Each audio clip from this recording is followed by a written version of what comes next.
Yeah, welcome to A Case of the Mondays, aka the Weekend News, aka Let's All Hang Out. I'm the man behind the curtain. I'm unnamed. He is unnamed. And I am Free the Opposition. And I guess we should kind of get back to what we were talking about just a second ago, because that's just how professional this whole thing is. So the topic of unions. It was generally the idea of like, if people paid right and did the right things and ran a business right, there would be really no need for a union. Yeah, if markets were actually played out the way academically they're supposed to play out, right? Like if it wasn't being sort of corrupted in all these sort of de jure ways, or de facto ways.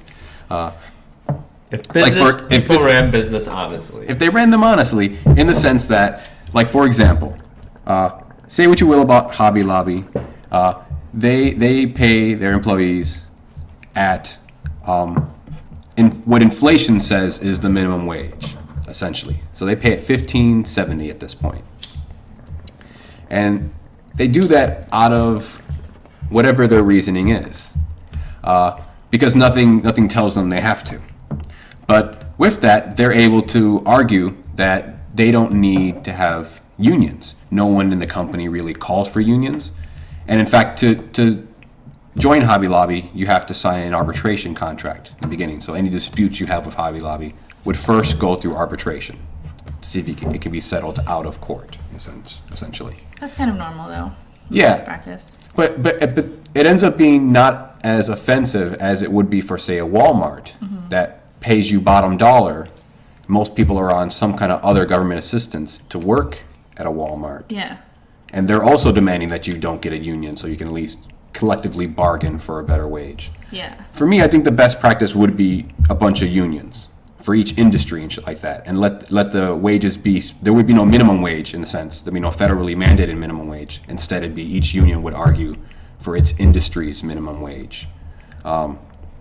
And that seems the most organic. I believe how that is in other European countries, that they have baristas unions, or like you were saying, each kind of trade has its own union that represents them. So when you have, I think there was like a Republican that was specifically saying that there are some of these socialist countries that don't even have unions, and the point was how that was kind of misleading because they don't have, not that they don't have unions, but that they don't have a minimum wage. And they were saying that it's misleading because while they don't have minimum wages, they instead have unions that represent different trades. And enough sort of like cultural background to keep those things above board, you know. And that's how they can kind of keep a lot of their culture in Europe, you know, is that like these sort of entrenched unions can sort of keep these older things. You want to know what probably helps with that too is poverty. Poverty's probably real low, you know, when they don't have a surplus of people that will do everything for like the bottom dollar, they can show like respect to the worker. When you know, poor people like who work for McDonald's, who work for Walmart, they have sort of like, I don't want to say they have no respect for themselves, but they have like very little options, so they can't deny a $5-6 an hour job when they're not making anything, as opposed to maybe people in Europe, you know. They sort of like have maybe other options because they're not in poverty or for whatever reason. But I think that plays a huge role in like what people pay, you know, what people are willing to kind of have respect for themselves. And absolutely. And because of that sort of like angle, there's like a push to say like, if you have rid of a minimum wage and people were paid sort of all these sort of lower wages, like all these random, like, then more people would have jobs in general. And there's an idea that like that would stimulate economy, right? Yeah. It's like, okay, even though, so a company won't hire a guy at $15 an hour, but they might hire him at 10. So that gives that one guy a job at least. So that's an angle on it for sure.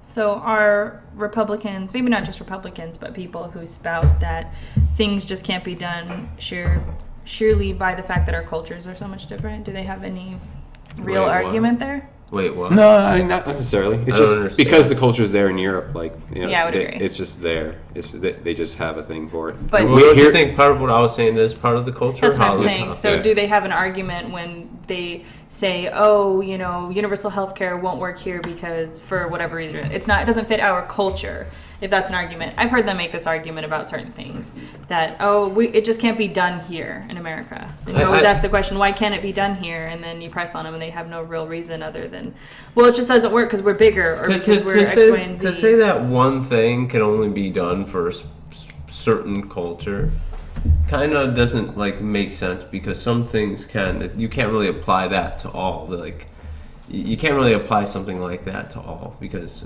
like, okay, yeah, maybe like places where guns aren't really necessary, like, I don't know, they can have guns, but maybe certain areas it's probably better to have guns, certain countries it's better to have guns. So like, you can't really just apply that to like universal healthcare. It's like, oh, it's not going to work. It's really like, have you tried it? Yeah, like, yeah. what like, because if you haven't tried it, like, you can't really say unless you tried it. And there's so many ways to make something work. It's so complex.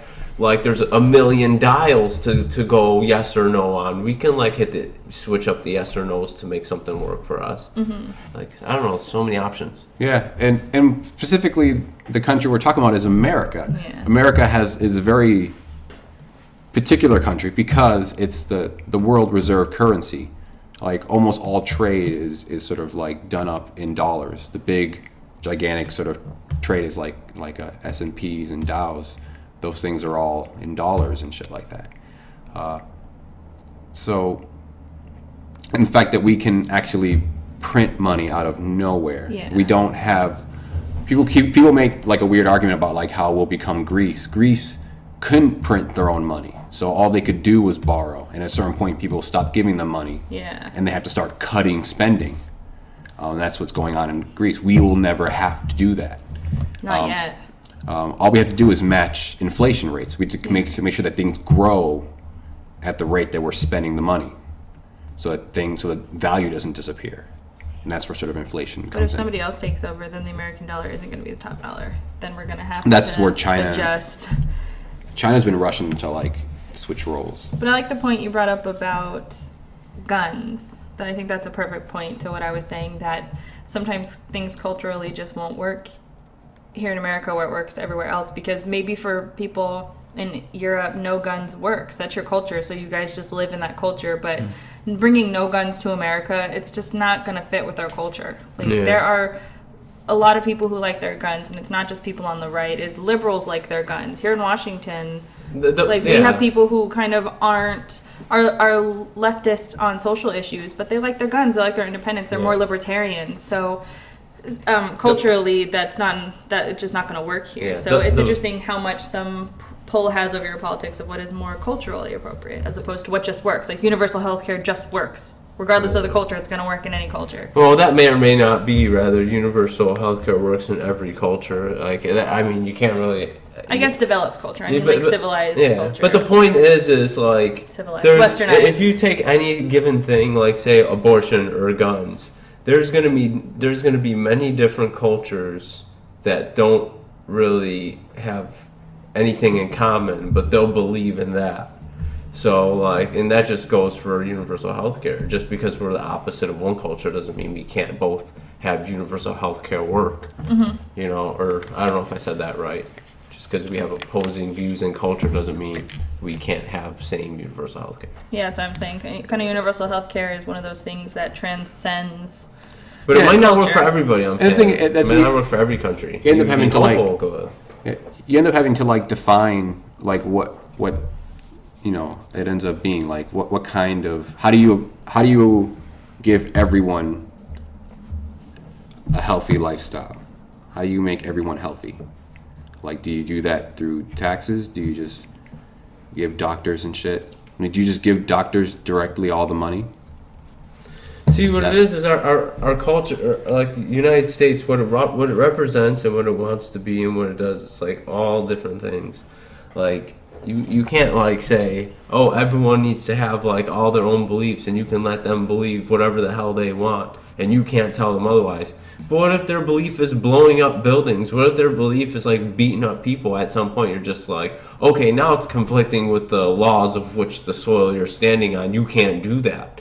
At some point, are they just to be like, no, it's my religion, I just do whatever I want? So it's like what I'm saying, it's just, it's so messy to say you can do and believe whatever you want, except for when it just because it goes against the laws of the United States, and it's just like, it's like constantly pushing the boundaries. But what it really is like from other people, from me to you, from different beliefs, like the fact that I can say whatever the fuck that I want, and you have free speech, but then I can say, oh, you're a fucking piece of shit, and you're this, that, and the other, and then then you have your right to. It's just like, it's just so weird how it conflicts on itself. Like, but my point is like the United States on universal healthcare,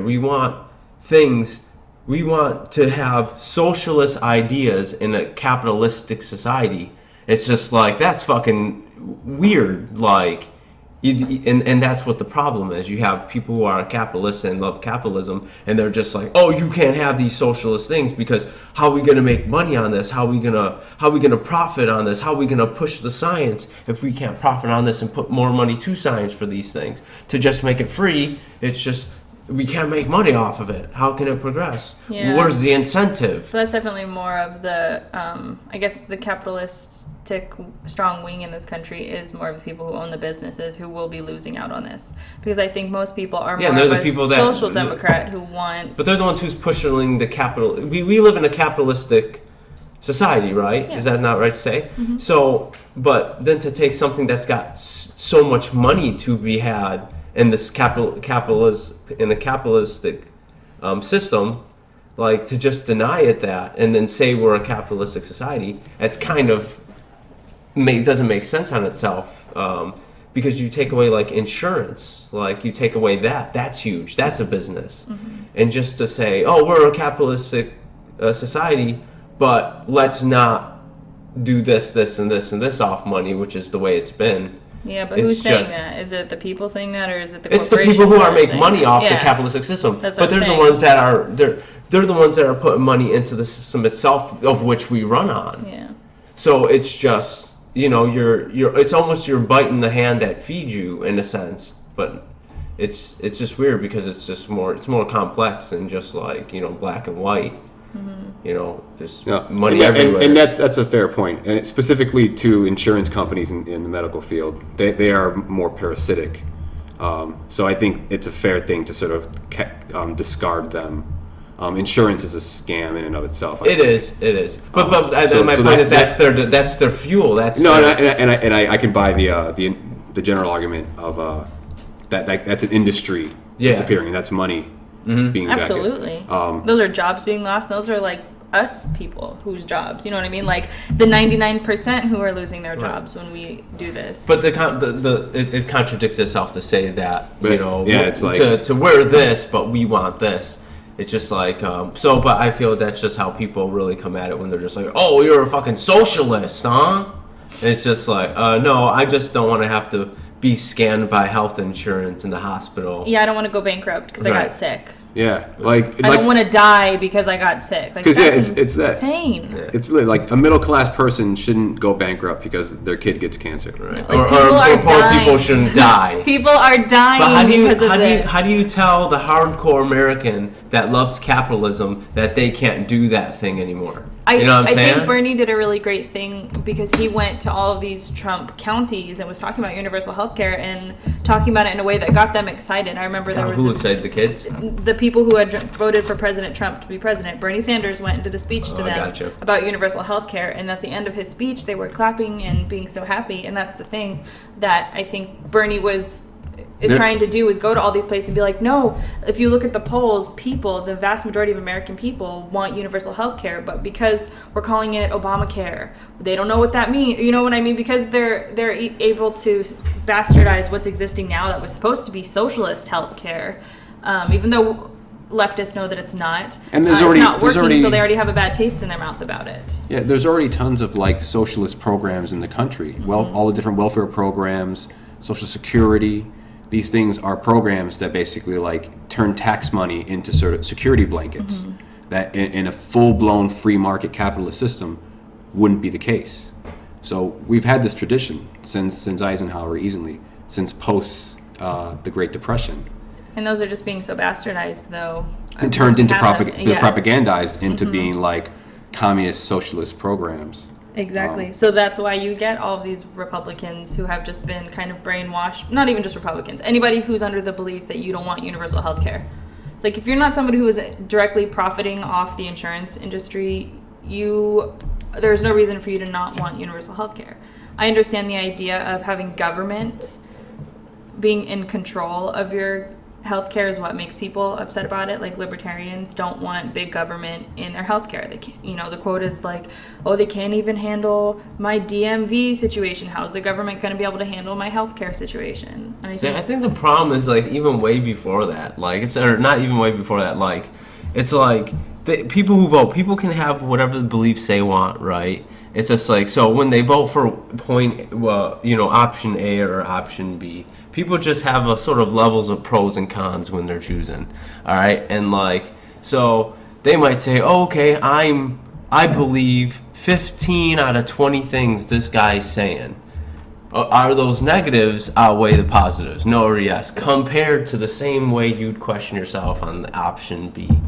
And so that's the way I feel people just see it when they go to vote. So then they go and vote, and then whoever they vote for gets passed or doesn't get passed.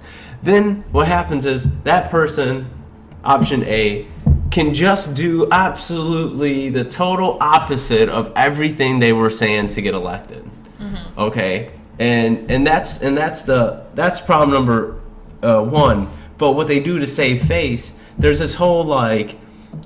Take 2 steps forward, or take 1 step back, 2 steps forward, 1 step back, 2 steps forward. It's like from long periods of time, you get where you gotta go, but it just takes too long. And so that's what they do when they get elected. They just kind of take these. Oh, okay. They get the most they can get out of any and every situation, but they do it in the most convoluted way, in the same way of like, well, we're going to take 3 steps back, then 1 step to the left, then 1 step forward, and so they go around these roundabout ways to give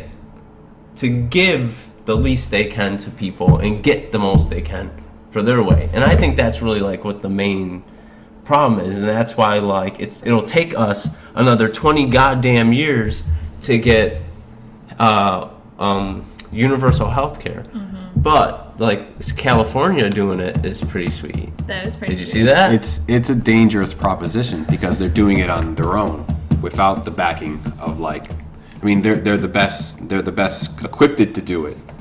So they could probably pull it off. I said this. And they got a lot of people there too. I said they should have done something like this when they passed universal college down there. I was like, why aren't we doing universal education, universal health care? Why aren't each state that wants to do it doing it? And I'm so happy when I heard that California was doing it, because I was like, why not do it? You're already doing universal college or whatever. You're making college free. You did this in your own state. Why not go the next step? Did you hear about the multi-state climate alliance? No. Oh, that's amazing. Warms my heart. So Trump pulled out of the Paris Accord, and we can discuss later if the Paris Accord is good or not. But he pulls out, and a bunch of the states, first California, New York, and Washington, talk to each other, and they decided to make a climate alliance that would actually go along with the Paris Accords. Cool. And try and set for the goals that it's going for. And now like 4 or 5 other states have joined in the last couple of days. I love that. It's like we were first for part of the first 3. We were also one of the people who backed out of I think it was Wells Fargo for funding the Dakota's Access Pipeline. We lost them $30 billion, but it's nice to live in a state that's on the verge of doing progressive things, like as a slap in the face to the administration. Yeah. They're pulling out of the Paris Accord. We're like, well, fuck that. We're all going to band together and we're going to lead this nation, all of us. So it's nice to live in a place that's at the forefront of that. And it's not just us, just like we were talking with California. California is a great example. And look at the 3 states that went first, super progressive, and not only that, some of the richest ones. They're the ones who make all the money. Besides for Texas. Yeah. It's it's usually fucking like blue states It is that are blue making states. that are making money. Then- Who's the states that are on the most welfare? It's always the red states. Yeah, they like it's just weird that like people who deny like all these things that they still reap the benefits of it. It's like that they don't believe in science, they don't believe in going to the moon and shit like that. Well, then you can't be in the fucking raffle when it's time to get the fuck off this planet. But It's they really- will be, and it sucks. Yeah, that's what I'm saying. That's shitty. No, it's funny because I was talking with a guy today about climate change, and he was making this particular argument. He had this little meme about how in the 70s they were talking about global cooling, and everyone was worried about ice ages and shit like that happening in the next bunch of years. Interesting. Right? And he had this whole meme of like an old Time magazine picture of a penguin on a thing. It's like preparing for the global cooling and whatnot. Really? Turns out it's completely fake. Oh, okay.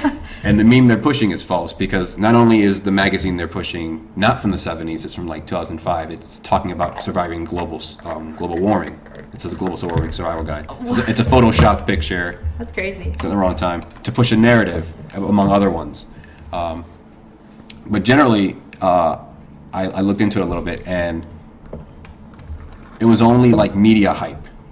There was no real research into fucking global cooling. Like no one was talking about it. There was like a couple articles, like 7 total in a bunch of years, like 15 years or so, when the vast majority were all about global warming. Like, oh shit, this might do this and this might do that. So it was people talking about it, but media hype blew it into a bunch of fucking like Time magazine articles. Wow. So And essentially, people were just retweeting an unconfirmed. so in 2017, this whole thing is like this media hype from the 70s is used as full-on propaganda to say that scientists don't know what the fuck they're talking about, It's so crazy. and See, people are like loving it. It's interesting because a lot of it's coming out of these red states. A lot of this, I don't know, lack of knowledge, and it's interesting to see. Purposeful fucking information by propagandists. It's It's crazy. everything you would think would happen when you, if you're doing a science experiment and you're looking at like these southern states, and I use southern broadly, the red states, I guess. They're the perfect example of what's going to happen when you don't invest in actual education. It makes the mass of your population is uneducated, which means they're easily swayed by propaganda, which means that they're completely owned by like this disgusting Republican, conglomerate or whatever. So it's just crazy to see what happens. I guess you could say the same thing they're going to say the same thing about the left. But No, it's their prime example, I guess, is what I'm saying. They're prime example of what happens when you don't invest in your educating your population, because they're spreading fake news and they're spreading propaganda, and that's the biggest red flag, I guess, when you're just reciting propaganda, when you're reciting stuff that can be easily debunked with a Google search, but it's like they don't know how to they don't understand this, they don't know how to research, they don't know how to critically think. And the crazy thing is like I Twitter, find me at the Deep Office,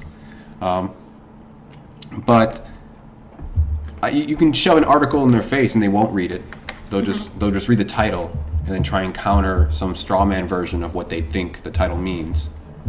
And he's like, no, you gotta fucking like take a clip of the article and fucking slap it on their fucking thing, like here, read this, and then they'll fucking deflect to something else.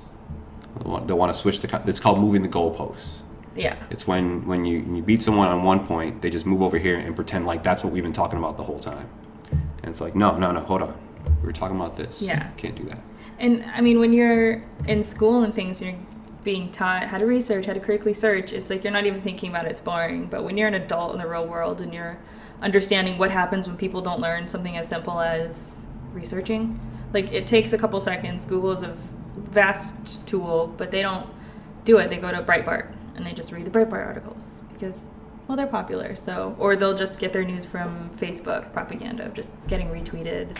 No, or yeah, Fox. people trust their friend more than like a news article. So if your friend shoves something in your face, you'll tend to buy it. Hey, did you know that President Obama is a Muslim? Because like everybody on the internet tells me so. It's crazy. Everywhere I hang out tells me so. It's weird that it even matters, though. No, that's the thing. It doesn't matter, but then you got to sit there because people are like, no, for sure, he's a Muslim, so he's secretly trying to like destroy this country. I guess it could matter if he was really a Muslim. If he was like really hardcore and he tried to change. If he tried to change shit, that's where the line would be. Like, is he trying to like change stuff? Okay, I can see that. It's like, no, Obama was like a sort of milquetoast sort of corporatist. But his last name is Barack, or his name's middle name Hussein. Barack Hussein Obama. What the fuck? But in real life, he's a Christian, probably more likely an atheist. I'm just saying that his name says it all. No, his name sounds African though.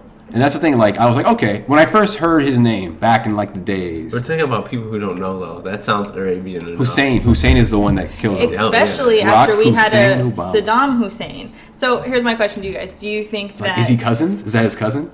Do you think he would have gotten elected if he had ran in 2016 as his beginning year? So instead of 2008... Do you think with all the Muslim hysteria now he still would have won? Because we had Muslim hysteria. No, I think his presidency 9/11. radicalized a lot of the right wing. Okay. I think his presidency was a tool for propagandists to like really whip them up, man. Because they could turn. You can blame almost anything on the black man, and I never pulled that fucking card. But so if President Barack Hussein Obama ran right now or ran in 2016, his first time. I don't know, like.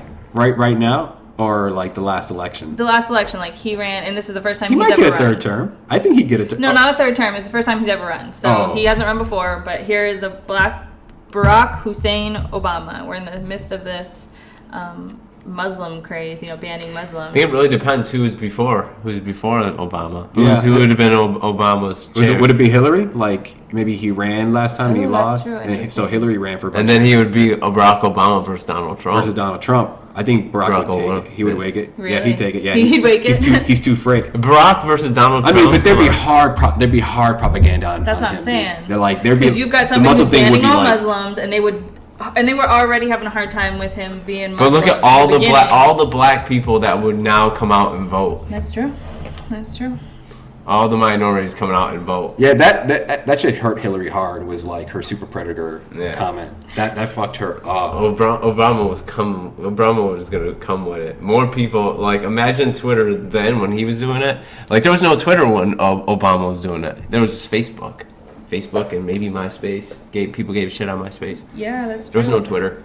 I don't even think YouTube was even all that big when Obama was doing it. 05. You're talking about, like, 05 is when all this stuff started coming. 05 to, like, 010. When Twitter came out? Twitter wasn't out when Obama came out.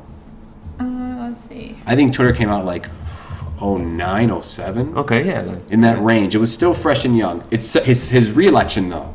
It was definitely big. 2006? Mm-hmm. When was the re-election?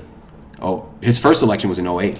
Yeah. And then the re-election was 12. But I don't think Twitter was as big. No. 2008. Or even 2012. Yeah, nowhere near it as just big. Recently. Yeah, like the past 3 years. But yeah, so it would have been crazy. Obama would have way more people. Obama would have beat out his old people. Because imagine Barack Obama with like Bernie Sanders' message. Imagine Barack Obama, Bernie Sanders combo. Yeah. First time coming through. Yeah. That would have fucking like swept the league. They would have came in with fucking flares just like. But you guys have like such a good view of Mr. Barack Obama to think that him and Sanders would get on the same ticket together. No, you're talking about like Obama. I'm just making a joke. No, for me, you're talking about Barack Obama. Reality. You're talking about Barack Obama once he's been like corrupted by the deep state. He was a young dude who didn't know. He was kind of an idealist who was swept up too fast. He was a good puppet for them to fucking throw up there to use. So you think he's just a humbled guy who got corrupted while he was in the White House? I think he got corrupted in his whole political career, but he seems like an okay dude. Like he definitely seemed like an okay dude in the beginning, but I don't know, the same okay dude that he seemed like, and then how his administration he still seems like an okay dude. Ran are like two different things. It's like looking at a Donald Trump administration, but then looking at a Bernie Sanders face. It's just like you're two different. You're not one and the same person. Yeah, because his presidency was not good in terms of like foreign policy and fucking our relationship with like Middle Eastern countries. So that's why any idea that he was like pro fucking Middle East was like ridiculous. Or any idea that bombed he the was shit out of that like place. a humanitarian. You know what I mean? Like, do you think Bernie Sanders is He going to won be the Peace Prize. Like, what the fuck is that? That's what I'm saying. fuck It's is just that? like, so I'm still confused on Barack Obama. I like him when I see him, but every time I see him, I feel like I'm getting I'm getting tricked by this fucking. He's just like a phenomenal actor. He should win an award because I'm so duped. I just don't understand. It's like, well, your foreign policy is you're killing civilians all the time, but you're like making jokes and hanging out with Ellen DeGeneres, and I just can't handle this. You can't do things like perfect. I don't know who you are. No, you can't. I mean, you can. I mean, he's doing everything. It's hard to be the president of the United States and not commit war crimes. No. Is Bernie Sanders gonna, become president and start killing Syrian civilians? Because some of that is out of his hands. I was gonna say some of those are plans that have been like I understand that. on the books for like a year or two, But there's a difference. I mean, if you guys have seen the bomb reports, like there's a difference between like doing the necessary evil and then going above and fucking beyond, like things that you don't necessarily need, like the amount of bombs that they dropped on civilians during his like last year. Civilians and civilians, how? like What was the explanation? What Obama did mostly was shift away from boots on the ground to UAV drones. That was a technology that was being developed during the fucking Iraq War under Bush, and then it kind of gained basic maturity under Obama. He spent a lot of money on getting people out of there, so that instead we have robots in there. And that's a double-edged sword for the most part. We can spend all day talking about whether that is, but that was his humanitarian push. That was his attempt to like fucking pull away from fucking Americans dying, because that looks bad. So we'll just use these robots and put these Americans. But the drone papers came out and proved just how tragic that actually was, because they were. It's pretty tragic, but it's more than just tragic. It's more than just like, oh, this accidentally happened. It's like, we hit hospitals, we hit schools. What are we doing? Like, well, why did they do that? What was the explanation? That doesn't make sense. Like, no, some of that is kind of dark. Like some of that might be like we helping, because some people like. It seems like some people buy our surveillance. So like we drone surveillance shit, and then the people buy it, and then they might use it for their own stuff. That happens a lot in Yemen right now, where we sell it to the Saudi Arabians. Mm-hmm. So our fingers are so intertwined over there, and he didn't make moves to untangle those. He just kind of went along with what was already happening. But that's not an acceptable excuse. He's preaching climate change issues, but then he's still, kissing the feet of the fucking Saudi Arabian king because we need their oil. Because his feet. But he did pass some. He's giving him lots of money. See, and his like thing with environmental stuff was like mixed, because he approved fracking, which has like been terrible, but he has pushed for a lot of different like conservation laws and letting sort of setting up more I don't know, blah blah blah. It's just he was doing stuff. He was doing stuff, but see, I feel as though some of those things were just to like placate people, to shut the left up. Here, left, I did this for you. Meanwhile, behind the scenes, I'm doing this, and this was the problem I had with Hillary Clinton. Did you ever think it was more of, this is what we need to do now, but this is what I'm trying to do for the future? Because you can't really change things overnight. But if that is that, you can come out with a plan and say, look, we need to do X, Y, and Z, but here's what we're doing. We are doubling down. We're investing in having, half of this Nevada desert into You don't think that's what he was doing? You don't where think was he it? promoted? Where is it? Where is his design to get us off of fossil fuels? Oh, we have to do this necessary evil right now. In that particular, like stuff like Acorn and shit like that. Not Acorn, sorry, Solyndra. He did attempt to invest in green companies. Congress didn't approve a lot of that stuff, so they gutted a lot of that stuff. So not enough money went into different things like that. Some of those things went belly up, and I remember used a lot as propaganda against like the whole idea, that this stuff is being government fucking subsidized and it's not really producing stuff, solar panels. And this is like, obviously like 10 years ago or shit like that. But it's like they're probably reaping the benefits of all this work they put into it. Yeah. Now. But, even I guess if you're saying he tried to do that and there were roadblocks in his way, I still feel like there are things he could have done. Probably. You could primary them. You could go after them. He didn't have the pull. He didn't have his own personal connections. What he had were friends that he owed favors to. That was his biggest problem as a political figure, as the president. He wasn't in the game long enough to have his own hardcore connections to bring his own team in. He let Wall Street guys decide who was going to be in his cabinet and shit like that, and his financial side, because he figured they had the best ideas on how to. So, and that is just an excuse to me. He knows better. He knows better. And that's the thing. It's just like he's still lukewarm to me because these are all excuses. Oh, he didn't know. Oh, and that's how I feel. get what you're saying. That's how I feel. Like I don't think he was a great president at all. I think he was. I think he was okay. Yeah. I think he pulled us out of the financial collapse of '08 that he had nothing to do with. And I don't understand how anybody sort of attributes to him, but that happens on the internet. Yeah. But he came in when literally the fucking ship had hit the iceberg and we were fucking sinking, and he figured out how to fucking patch it up. Yeah, no, I would never say he's the worst president, especially coming out of President Bush. So he's not the worst president, but I'm always harder on the left because you are the only savior. And when you're fucking around and you're not doing things that you need to do because you're inexperienced, whatever the excuse is for why it's not happening, the fact is it's not happening. And we don't have any more time for Hillary Clinton's, for Tim Kaine's, for Tom Perez's. We have no more time for you. No more time for Barack Obama's who are just going to look really cute. We have no more time for this. So that's why I'm so much more critical of a Barack Obama, because it's I want to like you. You're charming. You're funny. Every time I see you, you're doing public appearances, and they're always great, and you always nail it. But man, you're really pissing me off. No, and that's why I rarely sit there and defend Barack Obama. I wouldn't defend Hillary for the most part, but I generally don't defend Barack Obama because he was pretty he was a centrist corporatist. Mm-hmm. So he wasn't exactly the candidate I was looking for. So it's just but he wasn't, admiration. He just wasn't a fucking evil Muslim coming here to fucking destroy America. No, he definitely wasn't. And so I gotta sit there and tell this guy, no, that's not what was going on. Oh, you want to fucking kiss his feet and shit? It's where are you coming from, man? See, those people I tell you are just too far gone. You can't have a conversation with somebody like that. If you're saying Barack Obama was a Muslim, I'm done with any further conversation with you because you don't value facts. So any facts I bring to the table, you're just not even gonna admire. They still think his birth certificate was fake. They still think that somehow, they still believe that somehow a person who wasn't born in America became the president of the United States and no one could out him. Mm-hmm. That it was impossible to out this guy over 8 years. It's amazing. You telling me that? You telling me that nobody could out this fucking guy as not being born in America after 8 years of being fucking president of the United States with... No, come on, man. And it was Trump. That's cartoon shit. It was Donald Trump who was at the forefront. At the forefront. And so, and so the argument against that, right? You bring up Donald Trump, talked about birthers. It's Hillary started it. Yeah, It's who built their entire political career on it? Hillary started what? The idea that... so, not Hillary particularly, but that's part of the thing.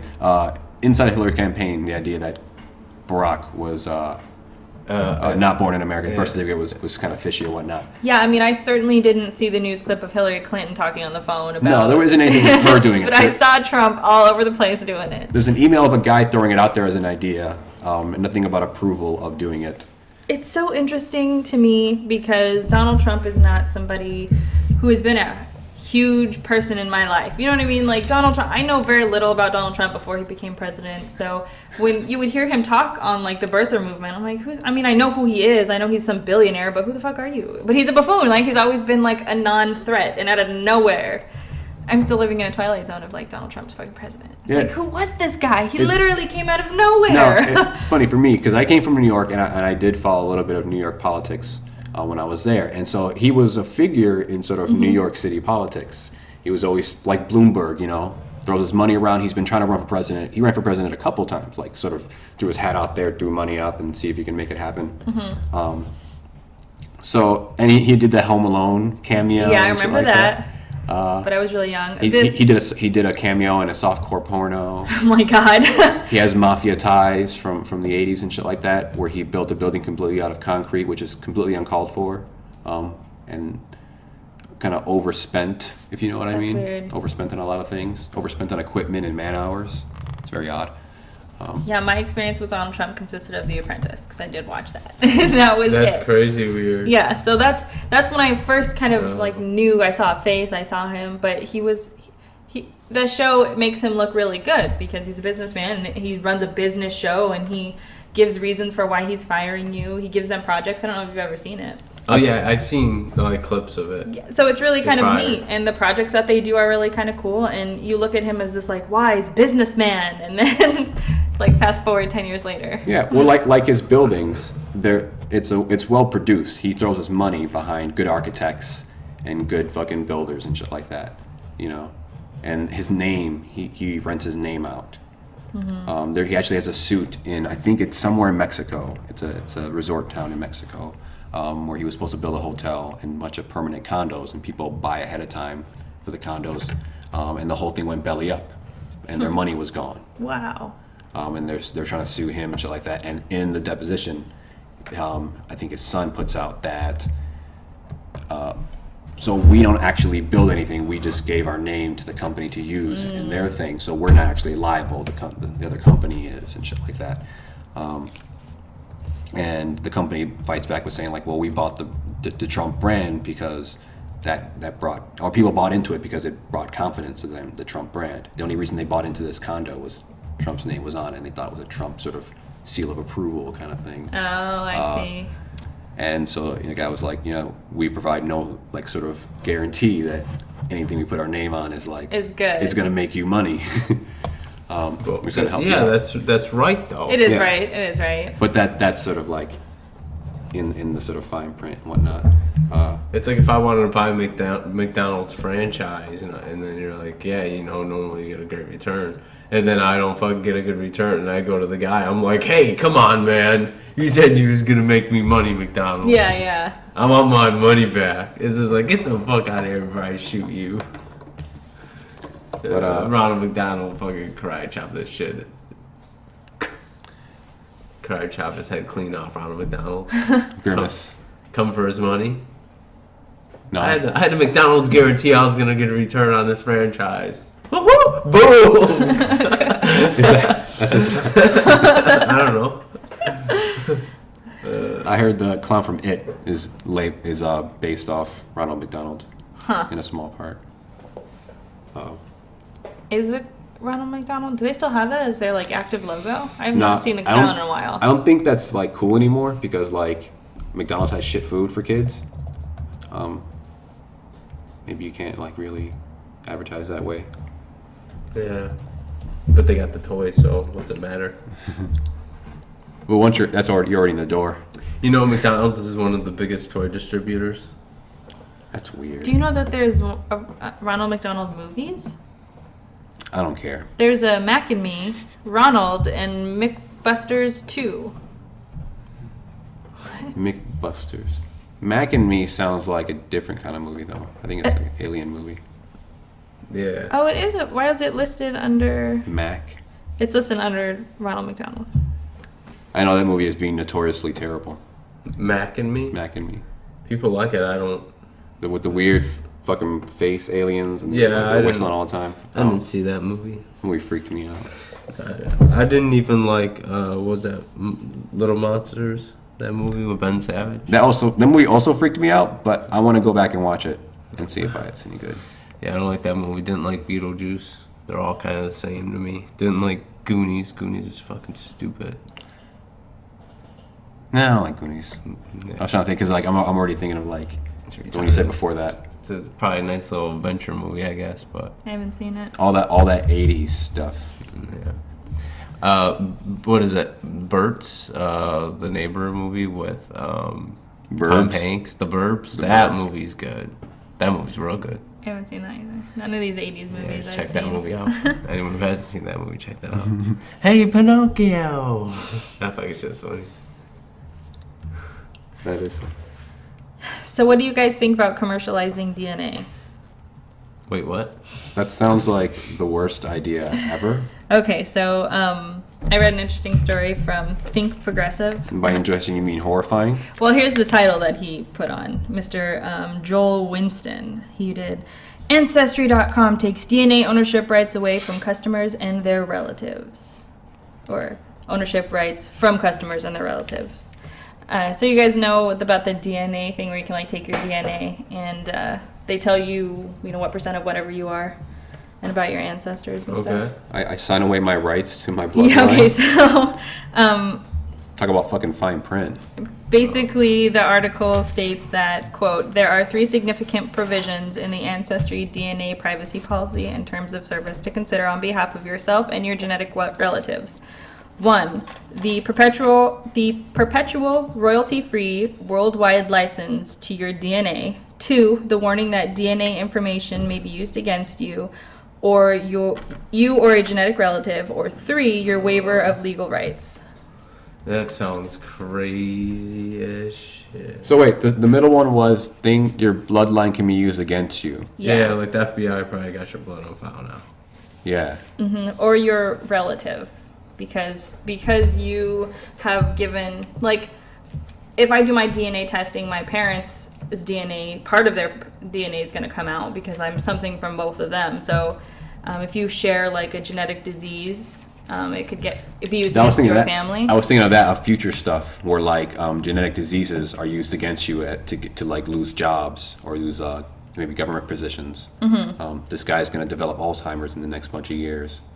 Thanks to our future tech to read that stuff. Or insurance companies getting a hold of that and seeing that you have pre-existing conditions. Another reason to get rid of them, bro. Yeah, so again, like if your parents did the DNA test and then they found they have a genetic disorder, that could just be used as a pre-existing condition for me. Big government stuff where like they start euthanizing people because they're going to develop, maybe they can say, oh, these people have a 10% chance or like whatever, more than 50% chance of becoming fucking psychotic, violent people. As per our fucking studies. Yeah. We should start culling them all as children. So, This is all bad across all the board. bad. Are you against it? So, I have to say, though, I actually went on to Ancestry.com to, like, read about their situation. Right to the propaganda source. Right to the source, because I wanted to see what they said. And so in the article, he goes on to say he's giving anecdotal reasons for why this is bad. He used one reason about this, like, white cop from, I think it was the South, who saw that his DNA had some black in them, and he told, like, his colleagues, and they were, like, making fun of him all the time. They were like, Black Lives Matter, right? Like, saying that stuff to him, and they use that in his article to specify how your DNA stuff could be used against you. So I thought the article was kind of written, just already it was really weird that he would, like, use those types of arguments. We just came up with arguments of our own about why this is much more horrifying argument. Yeah, and he had with legal standing. Yeah. That bullying, that definitely would be a thing. That definitely would. Because it's not private anymore, so if they wanted to release it, they could. But so I didn't really like his article. I felt like it was fear mongering, so I actually went to the source, and under their frequently asked questions from Ancestry.com, some of them was like, what information do they actually collect about them, and how it's used against them, and what information that they share about you. So if you choose to be part of the project, which I believe is their DNA project, they say that they just use your information to go to that project. So here we go. Let me read it. Does Ancestry share information about me?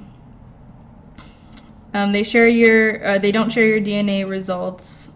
Okay. Ancestry shares information about you directly to us. For example, if you make your family tree public, share your DNA results, or consent to participate in our research project. To be clear, we do not share common identifying information linking you to your genetic health or your health data with third parties unless we obtain your explicit consent.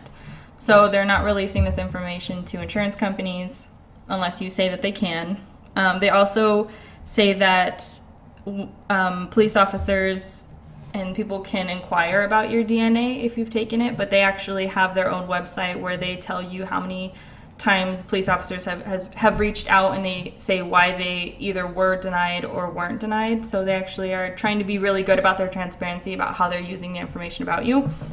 So I think after kind of like reading over, I feel less terrified that this particular website is using your DNA for purposes that we were thinking about, as far as like. But they can though, so it doesn't matter. But they can't though, because it says specifically that they won't. The insurance company seems to be blocked, but still government stuff. Once the law enforcement looks in, that's government registry. Right, like they can. I don't know. It just seems kind of like. It's kind of like when you're at work and then they say, "Oh no, we're going to put these cameras here for your safety," and then to say. And to know forward that, okay, yeah, they're obviously going to use it to make sure, you know, if money started missing out of the cash register, they're going to look at it and be like, oh, look, we got you on register. Just because that's not what they got it for doesn't mean that's the only thing they'll use it for. So it just doesn't make sense. At least insurance companies seem to be out So the loop. insurance companies, they're not going to use it for. For how long? It For can't the be. next 6 It can't be months? bought, or they don't. People still inquire to buy it. So it says that they need to obtain your explicit consent in order Or for them up to until do they anything. pass that law, What law? the law where they don't need consent to get that stuff. But this is a private contract you're entering into with this company when you agree to their terms and services. So if you agree that they can't do anything with your DNA other than use it towards the project, which is their scientific research to track. This is why they want to take everybody's DNA, so they can track scientifically the movement of like people and the anthropological like studies of people and their DNA. So that's what they want to use it for. And in their terms of service, they're saying that we won't let other people have it without your consent. We won't sell it without your consent. Of course, in their thing, they do say that they have legal rights to your DNA, but that's because they need your legal right to your DNA in order to use it for your project. Yeah, I'm not putting sort of like a negative tinge on the company. What's it called again? Ancestry. Ancestry.com. So it's not really their fault. They do need sort of like to have some version of like your legal thing because they're putting it onto a giant project. It just sucks that it's sort of like a genie out of a bottle situation. Yeah, so this is what I thought was interesting about the article in and of itself, because it really wasn't the article at all, but more of the idea of commercializing your DNA.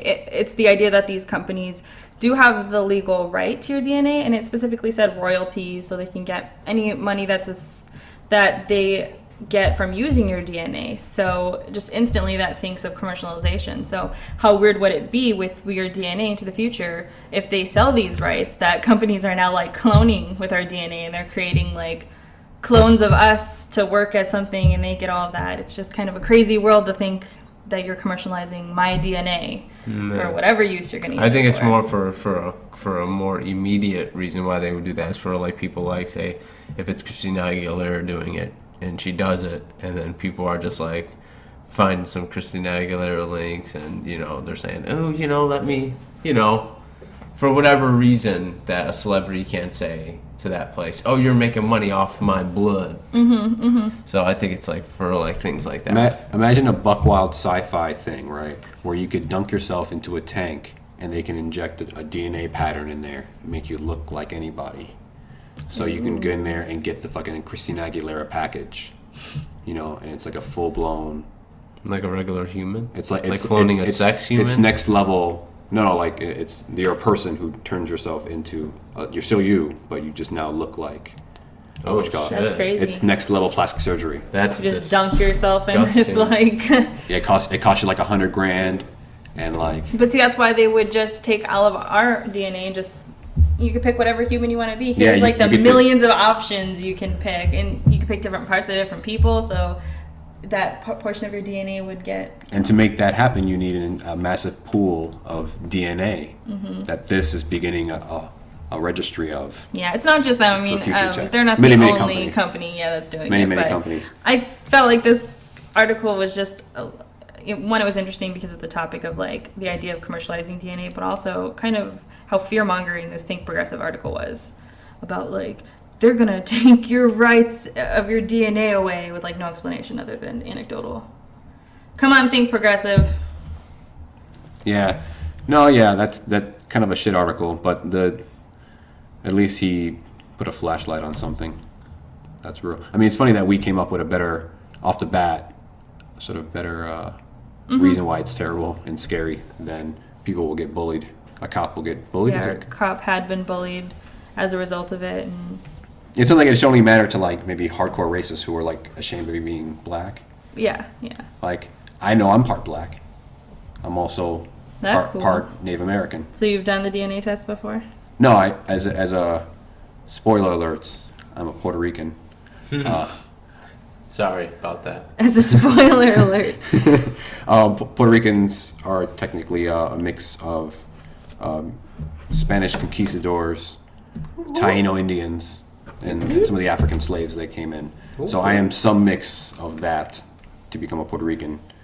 Plus I'm Sicilian. And that's who I be. Man behind the curtain at the deep office. That's cool. So I just took a look over the article real quick, and on the section against DNA being used against you is when they talk about insurance companies being able to use it against you, but also about like people around you being able to bully you for that information. Yeah, so it's right back to where it originally started. It can be held against you, regardless of why they're needing it. The fact that it can just be held against you in different ways doesn't make it any better. It's now, for me, it's now the registry aspect that now it can be used for any manner of things for the future. Right, and to think just because they're saying they're not going to give it out. These laws are changing. They're fighting laws like that right now that Donald Trump may or may not make happen. This is an opportunity to make some serious money on human capital. Yup. And what more better than blood to tell us everything about us? Yep, and that plays into both corporate interests and government interests of like registering people through their DNA. Yeah.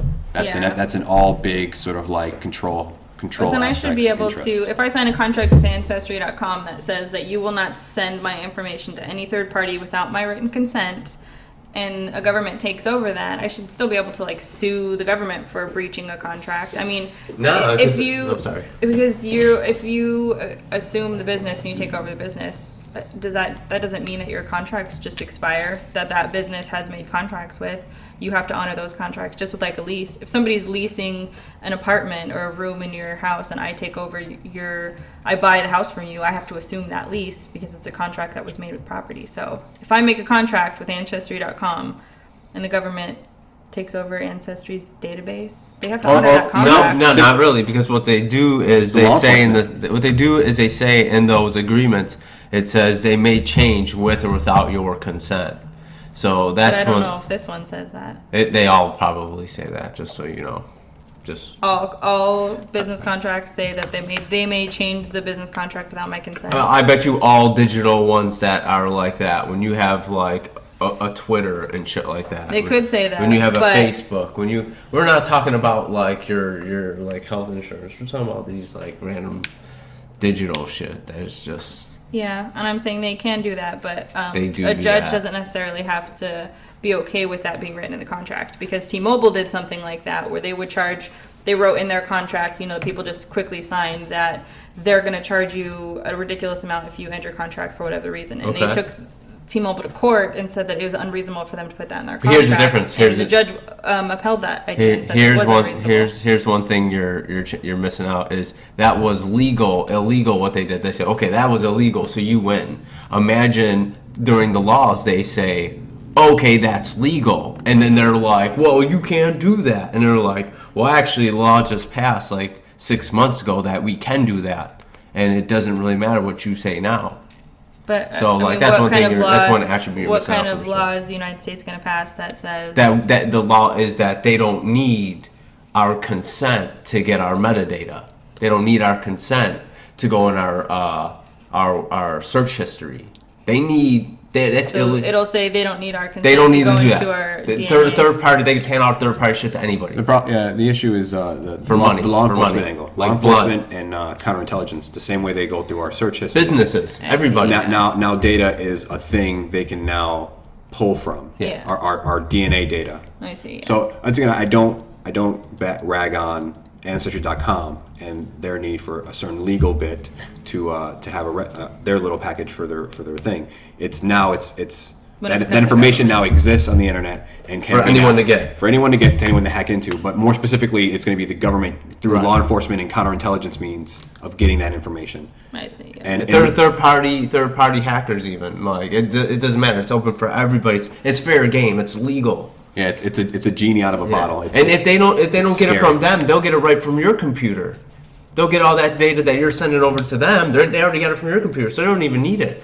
But my point is like for them to say what you're saying, how it's just like you guys saw the worst, but they came out with like bullying.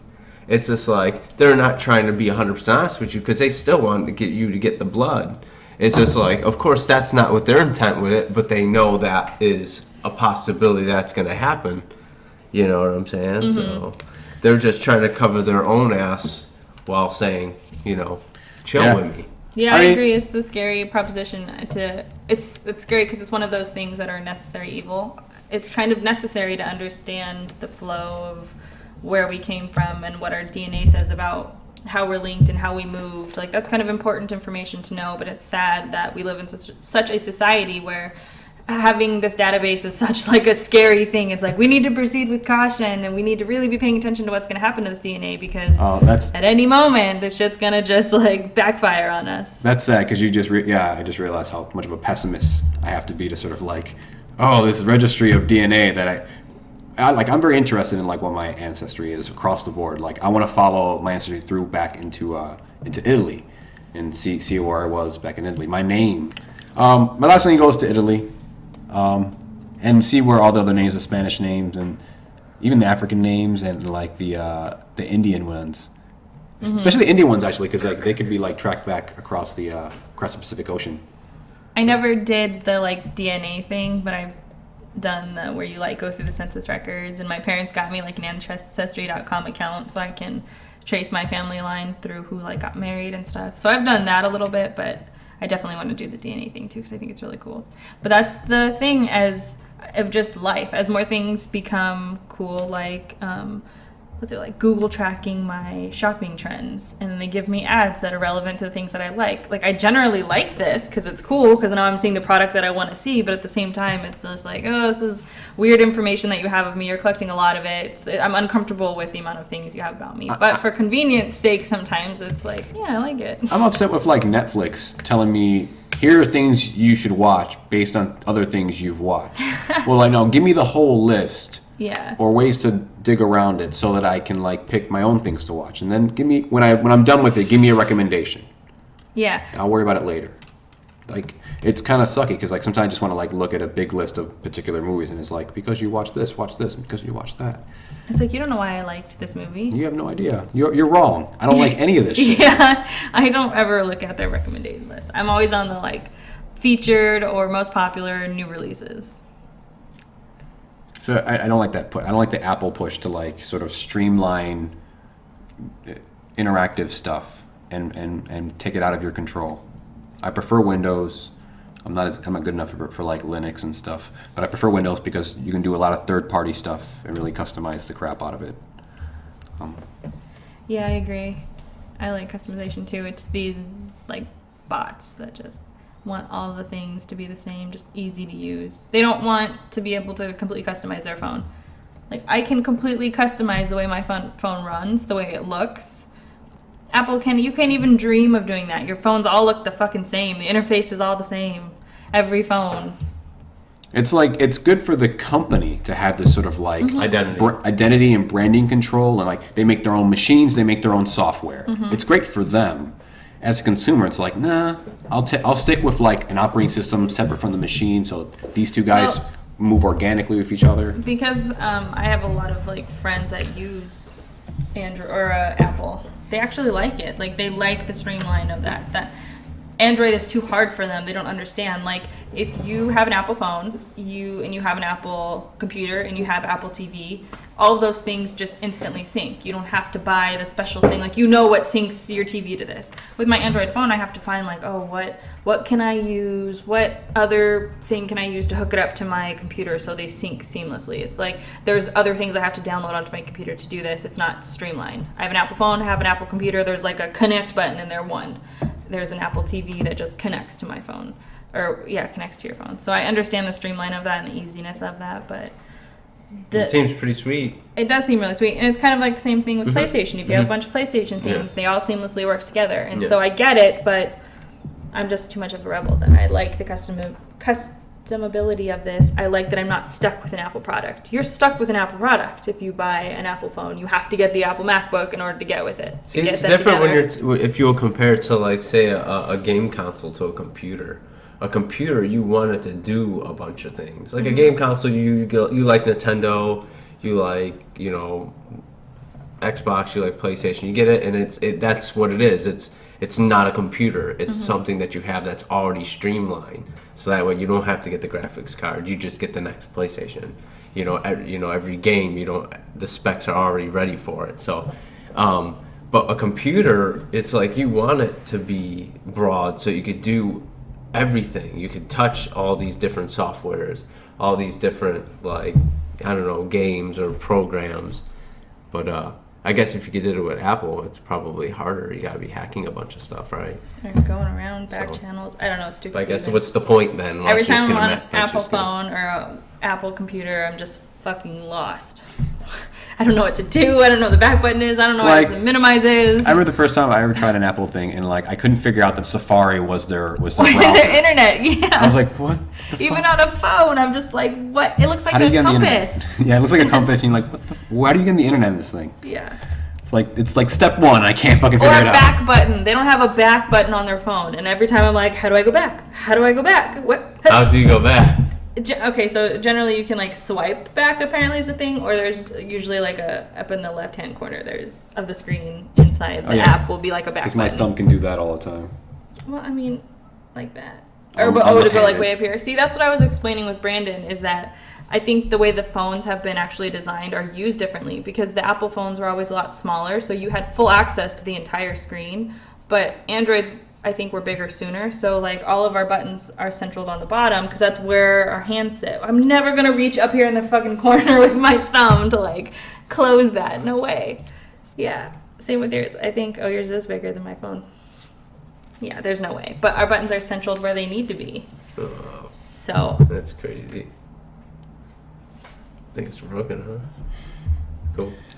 Apple sucks. That's just the gist of it. I also heard that if you're a recording artist and you don't record with, like us, I guess, if we don't record with like Apple's software, that you can't upload it to iTunes, which is kind of weird. Just blows my mind. That seems like something they would do. Force people to fucking use your goddamn program in order to be on iTunes, which you want to be on because so many people have Apple, so they use iTunes. It's crazy because like it's not only that they have like this branding thing with their phones, they have it with iTunes, which is like the place to put audio things on, to sell your music, to sell podcasts and shit like that. There's other ones like SoundCloud that are blowing up and shit like that, and that's a good option. And I actually want to put these on SoundCloud. But yeah, I haven't tried to go down and put it on iTunes. But it makes sense that they would force you. You would have to use a SoundCloud, which is nice that there are other companies that aren't going to let them get away with that. And that there are people who aren't just like succumbing to the pressure of like, I'm just going to use Apple then. There are a lot, but it's nice to see that there aren't. For sure. It's like YouTube. Like how are you going to break the YouTube thing?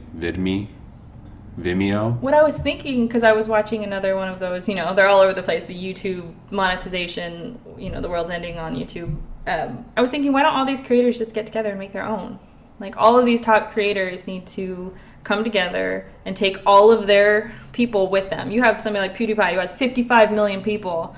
All he needs to do is mash up with everybody else who has like 50 million, 7 million, and just leave and go do your own platform. Take everything about YouTube that you like, but then you're in control of how it works. Because I watched a couple PewDiePie videos about the issues that he was having with YouTube, like the fact that people were just unsubscribing to him, or the fact that YouTube would completely update their platform without actually talking to the creators, or even just letting them know it was going to happen. It would they would sign on and everything would be completely different. And so it's like, you already understand your grievances with this. Take your shit, go somewhere else, grab all the other YouTubers, build your own platform, so and you run control, it. Though. What? So we'd have control, though. Yeah. YouTube can just switch it up on them. They're like, fuck you, we ain't gotta tell your shit. Well, and that's the thing, though, is that they want to push people onto the red. They want to push people onto the subscribe thing. They want to bring them in-house and put them on the payroll and have people pay subscriptions. So YouTube is fine with sort of like alienating their non-subscription fucking like part of their The thing their is, package. though, YouTube is making a stupid business decision doing this because you need your creators. The only reason you are where you're at is because PewDiePie has 55 million people who are subscribed to him. Like, these top channels have millions of people. This is why people are using YouTube as a platform, because not only do other creators want to be in those shoes, they want to be the most subbed ever in history, but they also, and they're creating good content, so they're bringing people to your platform. How are you going to just ignore them? You're just like, we don't give a fuck about what affects them, their monetization, like, we're YouTube. Well, who does it affect the most? The people who really are making the most of YouTube, right? And if they ain't getting treated right, like, they need to do what they can, like what you're saying. They need to start if they still want to just, not rock the boat and, get hit a little bit, then that's what they got to do. But if these people got enough power to get their own thing and then do what they want, then they need to do that rather than stop bitching. It's funny because most of the guys that I watch who do say movie reviews and things like that, they're actually all on other channels. Like they also put out a YouTube thing, but they're on like 2 or 3 other video things, and they also monetize and stuff like that. A lot of the podcasts I listen to also are on like iTunes and other ones and stuff like that. So yeah, you got to diversify and have multiple paychecks coming in if you're gonna make it work. But that'll be good because once YouTube crashes and burns, it'll I don't know. It's the database for all this stuff. Right now it is, but Facebook was the place to be, or MySpace was the place to be for a while too, and then it just disintegrated because something better came along. But I don't want to compare YouTube. MySpace to YouTube. Yeah, it's just the idea that like right now we're in the height of it, and right now it's really big. I don't think we are. We might not be. But right now it's really big, and it's they're backed struggling. by Google though. It is backed by Google, but that's huge. That doesn't necessarily mean it's 100%. No, but it does mean it's stable. Yeah, it's got better chance than But what happens MySpace. when you keep pissing off your creators and then they leave because because you're basically demonetizing them? You're letting they jump on YouTube Red and get on the payroll. No, see, but I don't think some of those creators are going to want to, because you got to think these creators are people who started like when YouTube was just beginning, 2006, and like they've been doing this forever. Why would they want to give up creative freedom? Like they built their empire by themselves. They keep a lot of that. I mean, I don't know, but you have a lot of your people who aren't going to go over to YouTube Red. Like, I'm not going to go. Why would I go over to YouTube Red to watch ads when I can pay him on Patreon? I don't have to, and I can just watch ad-free videos. You Red is without, or without subscribing though, I guess. Because you pay like $9.99 a month. Yeah, it's like a Netflix price. I could pay PewDiePie like $1 to be on his Patreon and just like watch his stuff, like $1 a month. Yeah, I think YouTube Red, you get all the movies they usually sell. You get all those access to all the movies. Oh, that's cool. And all the that's cool. All the web creators and their little they give more money to the web creators to put like more budget into their shows. So there's like better sketch comedy and shit like that apparently. Well, when YouTube becomes more like Netflix, which it seems like they're trying to merge into becoming, then isn't Amazon also owned by Google, or they're their own thing, right? Amazon? I think Amazon's its own thing. Okay. I don't know how true this is, but I heard Yahoo is bought out by Google. That makes it's happening so fast. It's all happening so fast. Can you check that out? Yeah, well. Because people, it's kind of wild how many of these things are actually conglomerized into singular companies that run a lot of this media. Yeah. That's not true. Okay, so good. I wonder where I heard that from. But Yahoo did turn down $1 million to buy Google. Oh, okay. But I guess what I'm saying is that just because Google owns YouTube, that YouTube is trying to morph into a sort of Netflix, that it's no longer going to be a YouTube anymore. So something else is going to have to come up, take that place if they're going to keep, one, doing what they're doing to their content creators, and two, just trying to become YouTube Red. Yeah, I just think that they're fine with creating a double tier where the non-paid tier is full of content creators who aren't really getting paid unless they do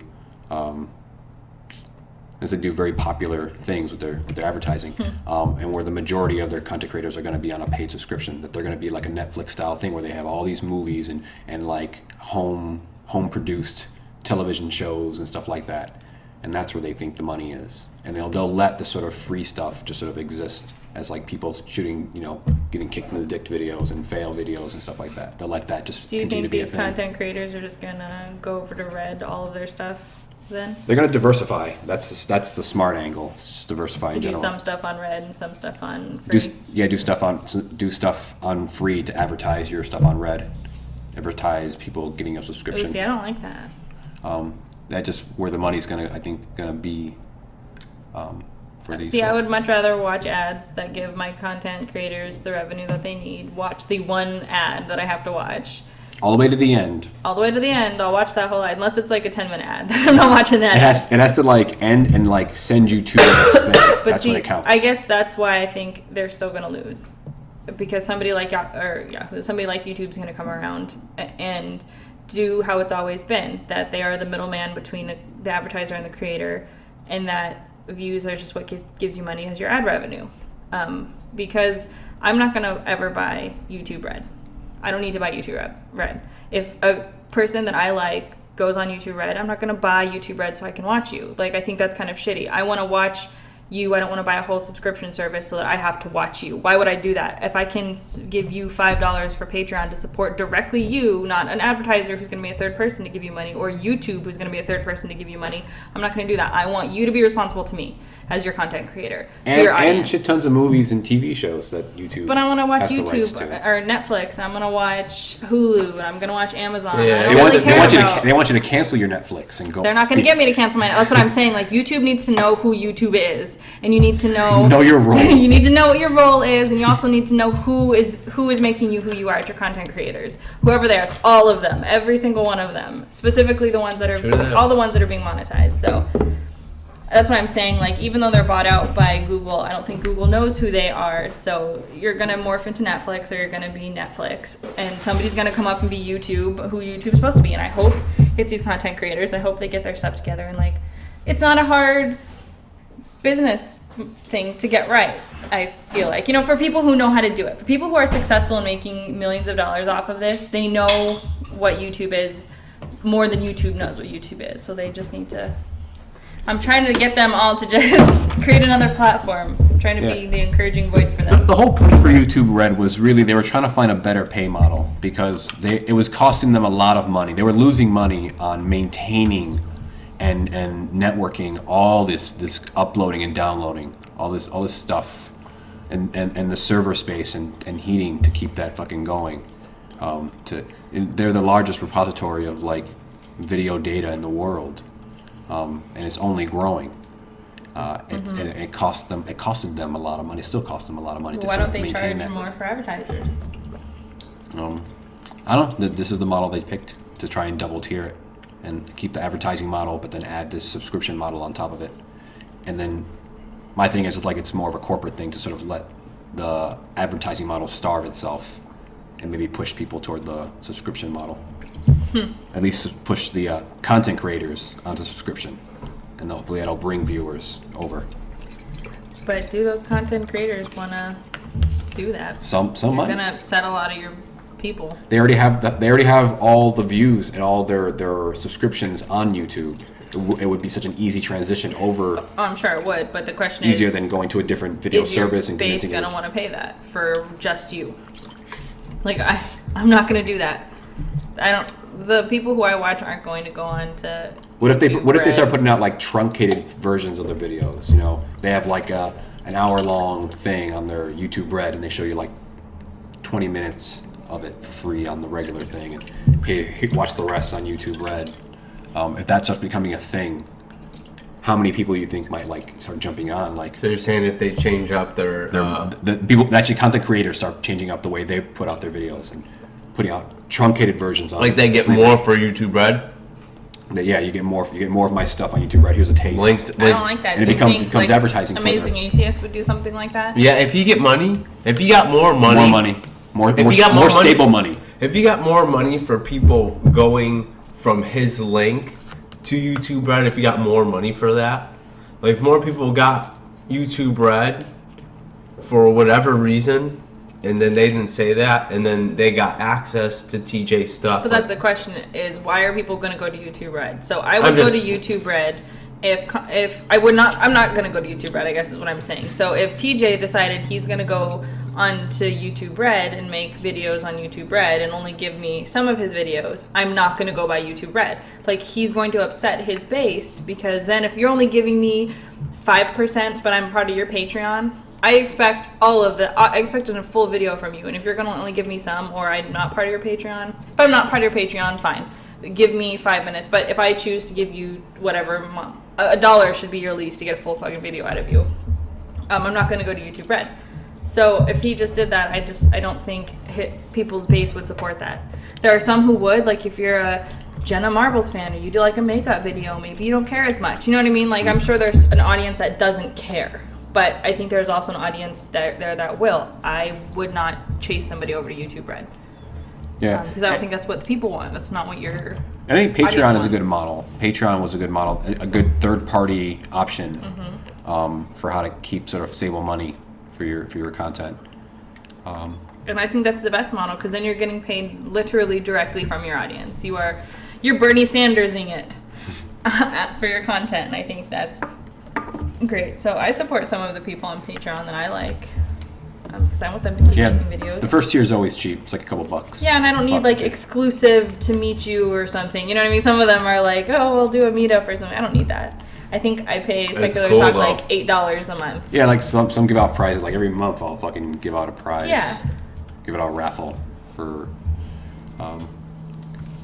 Yeah, it's a little weird. I don't know. The Drunken Peasants, I think, was like you could be on the show or something if you did. That's not too bad. That's a good one. 300, you could appear for like 5 minutes and talk about whatever you want to talk about for $500 or something like that. I want to talk about how much a fucking piece of shit all of you are. For 5 minutes. Kyle Kalinske, you look like a lesbian soccer coach, apparently. That's what I hear on the internet. And TJ Maxx, I want to say, that's his name, right? TJ Kirk. TJ Hooker. I want to say, fuck you. Wow. The end. I don't know who else is on that show. I'm just kidding. Those guys are okay. I don't know who else is on that show either. I don't watch the Young Peasants or the Drunken The Peasants. Young Peasants. I like their name though, the Drunken Peasants. Such a great name for a podcast. I think ours is better. Only because it's harder to find on the internet. That's true.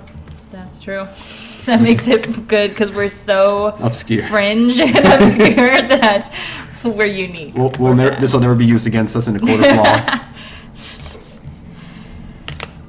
Okay, so I have a Hillary Clinton story that I want to talk about because I just think it's so infuriating. She lost. Let it go. But then I would love to let it go, but the problem is she doesn't want to let it go.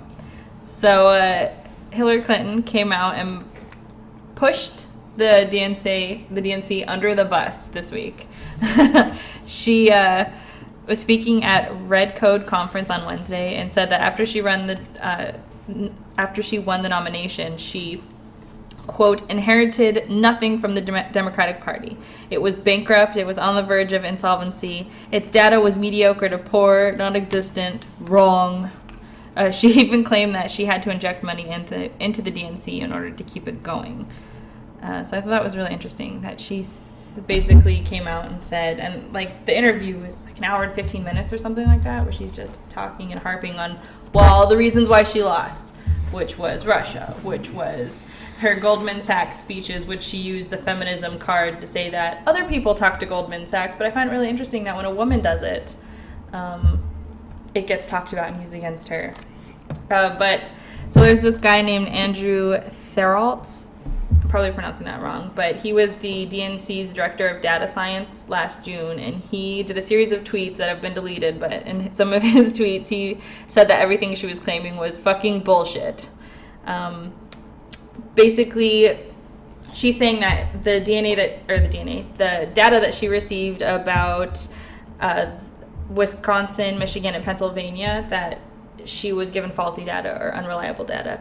And he basically said that they told her that it wasn't even looking close to safe in those 3 states. And her team thought that they knew better and just went ahead and did whatever move that they were going to make. And that was kind of like her own fault. But, so it's not just Andrew who's coming out calling bullshit on Miss Clinton. The Hill reports that many Democrats, even aides who were on the Clinton campaign, said that they understood the need for Clinton to explain what happened in the election, and that many empathized with Clinton's anger over former FBI Director James Comey's handling of probes into her private email server, but they also unanimously said Clinton needs to rethink her public blaming tour.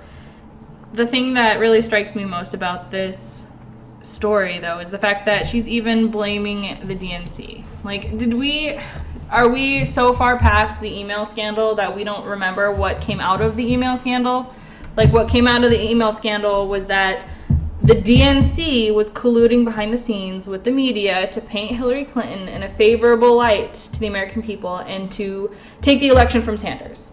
Like, let's not forget that this all happened. So how are you going to know that this happened? And it's not even like a conspiracy theory, because there's a civil action lawsuit happening right now against Debbie Wasserman Schultz and the DNC for rigging the primaries, for doing things behind the scenes that was against what they should be doing.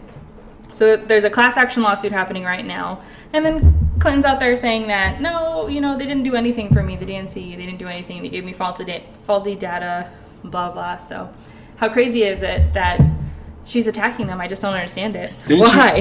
Didn't she say, like, once she had been nominated? Once she had clinched the nomination is what she said. And they gave me no support. I'm sorry. So that's her out. So, like, that was her out to sort of avoid talking about all the sort of shenanigans that kept Bernie's message quiet, that kept him out of debates where they put the debates on Saturdays, because who the fuck is watching fucking political debates on a Saturday night? Yeah.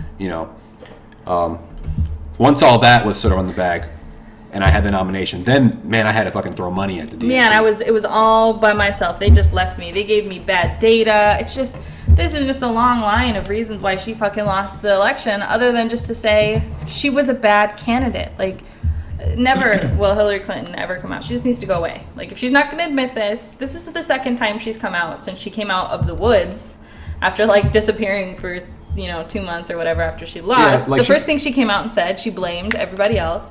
She was silent again. And then she blamed everybody again the second time she comes out. This is the ad to blame also the DNC. Like, I also blame part of the corporate establishment leftists, not just the Bernie bros. I blame anyone and everyone. And me too, but also everything else as well. But what's the end game here? Like, it's to run again. That's insane. That's what I think. So it's insane. Yeah, it's to run. CNN asked her, and she said no. Well, not CNN. Because it's like 3 years out. In the article I read, she said no quickly, and then reminded the interviewer. I think it was the Red Coat interviewer that again she won 3 million more votes than him, which is just cringeworthy every time she says this. She's like, she thinks she's so smart and so savvy that when she comes out and she does things thinking she's so smart and savvy and they're so gross like this, it's just cringeworthy. Like the covfefe situation that happened with Donald Trump where he tweeted out something and the negative press covfefe. So yeah, he tweeted out a thing about getting bad or negative press coverage, but he typoed coverage into covfefe. People made fun of him, and then he sort of like tweeted another thing about like I'll let you guys figure out what covfefe means. Sort of in an upset, sort of like triggered way, and so what's it mean? It means it was typo. He was trying to say coverage, press coverage. But they're also trying to play it off like it was a real thing. Yeah. Oh yeah. So that's the thing. Like a whole bunch of his base were trying to play it off like it's a secret code for a thing. Sean Spicer said the small group of people who knows what it means knows what it means. Like that was his address to it. Was like no, it means something. People who are supposed to know what it means. But she came out and she quoted that and like retweeted it. And she said, "I would have thought covfefe was some Russian code." Like it was a fucking joke. It's just like stop. You're not funny. You're cringeworthy every time you think you're so smart. Like, oh, it's the fucking Russian angle again. Like I get it. There's some Russian. There's something. But every time it comes out of Hillary Clinton's mouth, I'm not gonna believe any of her Russia shit. But my favorite part of this entire interview was was one of the quotes in here where she said, "I take responsibility for every decision I make, but that's not why I lost." Just so annoying. It's like, oh yeah, That's I take retarded. Responsibility for everything, but I'm not gonna take responsibility for why this. I lost. I didn't lose. It wasn't me. Everything I did wrong wasn't why I lost. Yeah. Everything I did wasn't me. It was James Comey. It was this. She's just so fucking annoying. Speaking of which, James Comey's testifying on Thursday. That's true. He is. What? Twice. What? Testifying in an open hearing and then in a private hearing later that afternoon. Oh, what a private hearing. That's interesting. Yeah, so I like how the open hearing elaborate first. That's good. I like the public hearings there first because then you can go like, we'll talk about that later. We'll talk about that later. I plead the fifth. I plead the fifth. Well, you won't. That wouldn't be the case. It's not like that kind of. No, he could on some things, couldn't he? You can only plead the fifth if you're not like talking about things that are going to incriminate you. So if he's talking about like Donald Trump situation, nothing really in there is going to incriminate him. So you can't really. Yeah. Okay. He can like I'll elaborate because that's what he's doing, right? He's testifying to like about the Russia situation, about why he got fired. Why he got like fired? That, yeah, it's about why he got fired. And it was. Couldn't it be like? Could you speculate on something on why reasons you got fired, and they say I plead the fifth on that? so that way he could talk about it at the hearing later. No, he can. He doesn't have to. He can. But just, is it possible that's something that he would do or something that they would ask? Probably wouldn't plead the fifth so much as to say I'll talk about it privately. Yeah, Okay. he has enough wiggle room to just say I won't talk about it, or Right now. we'll talk about it later. Yeah, Okay. pleading the fifth is like when you are accused and you got Yeah. That's that's what I figured. But that's what I was trying to ask. Could he say it in this way? Just maybe say like he something. could, but it's like why? Oh, what are you doing, bro? Yeah. Oh, I don't have money in my pocket. Yeah. I don't have any money in my I don't pocket. have money in my pocket. There's not a dead body in my trunk. What? No, officer. So that's a thing. He's testifying. That's fun. That'll be interesting. So, what do you hope comes out of this interview? I don't know. Because for me, the main thing is Mueller's investigation through what I think is going to be mostly money laundering. I think that's where they've got Trump, is in his money laundering, a lot more than any Russian collusion. Do you think, polls taken now, do you guys think President Trump is going to be impeached? That's funny. I don't think so. That's your vote? Yeah, I don't think so. Okay. It depends. No. It really depends on what comes out after Yeah, Mueller's No, thing. we got to do it before. yeah, we gotta that's do it all. before. Because if I knew that, I could tell you. It depends on all of the knowledge first. Let me know the answer first. No, we're playing guess what. Because the main thing is Paul Ryan. Because Paul Ryan in the House has to be the one to call it. They have to be like, we're gonna settle. We're gonna make this happen. And he definitely doesn't like Trump. Trump shit on him during the campaign and shit like that. And so any good reason for him to jump on board is what you got to watch out for. So at this point, I'd say no. Because So you're saying no. I'm saying no. He won't move on that. Right You're now. saying no. Yeah, no. So, in his entire presidency, not just right now, but it's getting hot Oh, right so now. now, The whole I mean, considering everything, no. I mean, I can't know what the fuck he's gonna have. What the fuck he's gonna do? You know Off what? what basis? Off what No, basis? I guess I just mean it's 4 years, so it's like such a small amount of time. But like, No, I think it's bubbling it's up right definitely- now, so it's either gonna happen now or that's it, right? I feel like it's gonna happen Yeah. once they get all this information about Russia, But this could take like a year. or it's not. Yeah, I know. So I don't mean like immediately. I just mean off of this Russia thing. So Off and this Russia thing, no. Okay, here's another thing. If this specifically. if this stuff can be dragged out for a year into the next primaries, and it can be used to sort of like get a lot of these Republicans out and get Democrats in there, then you actually could impeach him because there'd be more people with the power to call for it, and with enough pressure to call for it. So over his whole 4 years, I'd say maybe actually. Maybe You could- involving specifically the Russia, or Involving specifically Russia. I guess not Russia. I What mean that like pulls out, because once again, I think it's mostly this money laundering. That's the gonna- money law. Yeah, that's I guess what I mean. Like, it doesn't have to be a Russia thing. It's just like there is some seedy shit that's happening right now. Like Jared Kushner's coming out with now back channels to people and making. I heard that he scheduled an appointment with Trump and Vladimir Putin or top Russian officials that was behind closed doors. Yeah, he wanted to get. He was gonna get up. He wanted to get like access to, sort of a secure Kremlin like communications directly to the Kremlin. So what he wanted was not simply a back channel, but like he wanted access to their communication devices to talk directly to the Kremlin. So that's bad. Yeah. Trump using his personal cell phone to communicate with officials, that's kind of bad. Things are just looking kind of weird. So when there's smoke, there's fire. So I feel like there's obviously something going on here. But I'm going to say no as well, that I don't think he'll be impeached because I just think it's too good to be true. Like, it's one of these things where, one, I think it's too good to be true that Donald Trump's going to get impeached. But I think he's wildly incompetent, and I think there'll be a reason to impeach him at some point. But I don't even know that I want him impeached. Like, for my plan to go through of getting Bernie Sanders using him- 2020, I using need him him there. I need him to be outrageous. I need him to be crazy. I need people to be so fucking sick of him in 2018 or 2020, 2020, that they want Bernie Sanders so bad. Like, that's what I need in my life. We need the Donald Trump versus Bernie Sanders happening again. So I think I kind of want him to say, I know he's going to do damage, but he's such an idiot. He's such a buffoon that Mike Pence, I think, is not even Mike Pence, but anybody who is, part of the Republican establishment is just too savvy to be as crazy as Trump is. What's going to happen is after the 2018 election, when the primaries look like there's a lot of flipping of things, when governors start losing their seats, when Republicans start using their seats. When Republicans start losing their seats, then you'll see a lot more of them just in general want to jump on board the idea because now Trump is hurting their brand. Mm-hmm, yep. That's why a lot of them are jumping on board anyway. Like it's not even like the moral reason. It's like Trump is hurting their brand. Mm-hmm. There are too many moderates who are like, this is fucking insane. That's why we need Trump to stay, because the more he like pushes away his own base and the Republican base, the better we're gonna look in all of these states. So that's my hope.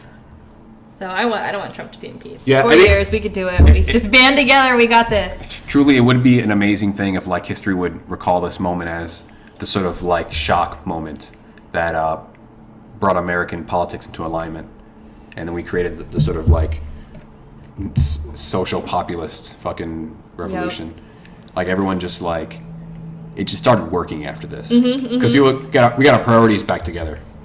Because it got real for a couple years there. It got real for a couple years, and you know what? I think we're gonna do okay. And then we came back. Donald Trump fucking rocked our world for 4 years, and then we came back to our senses.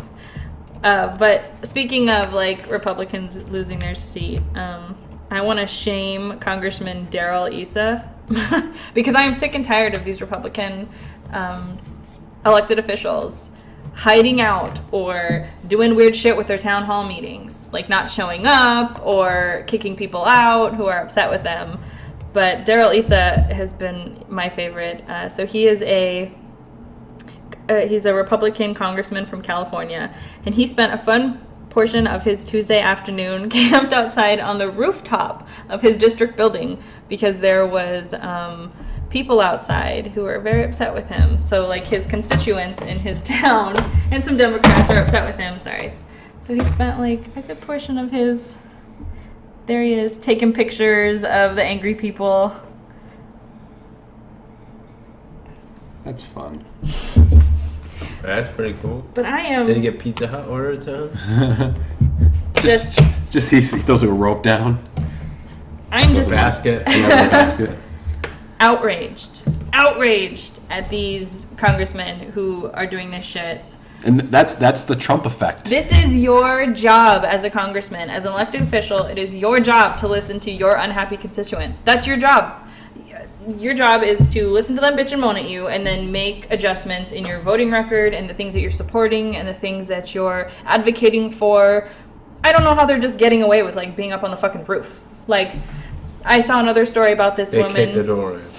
Dude, hang this motherfucker! Oh shoot, I forgot I'm being recorded.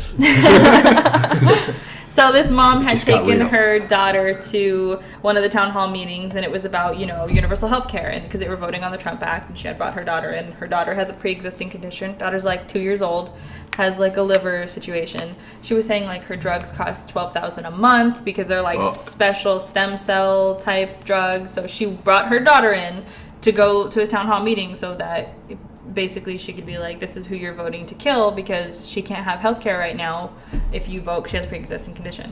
Kicked her out. Called the cops on, like the cops escorted her out with her and her like daughter because he didn't want to hear what she had to say. That's funny. It's just ridiculous.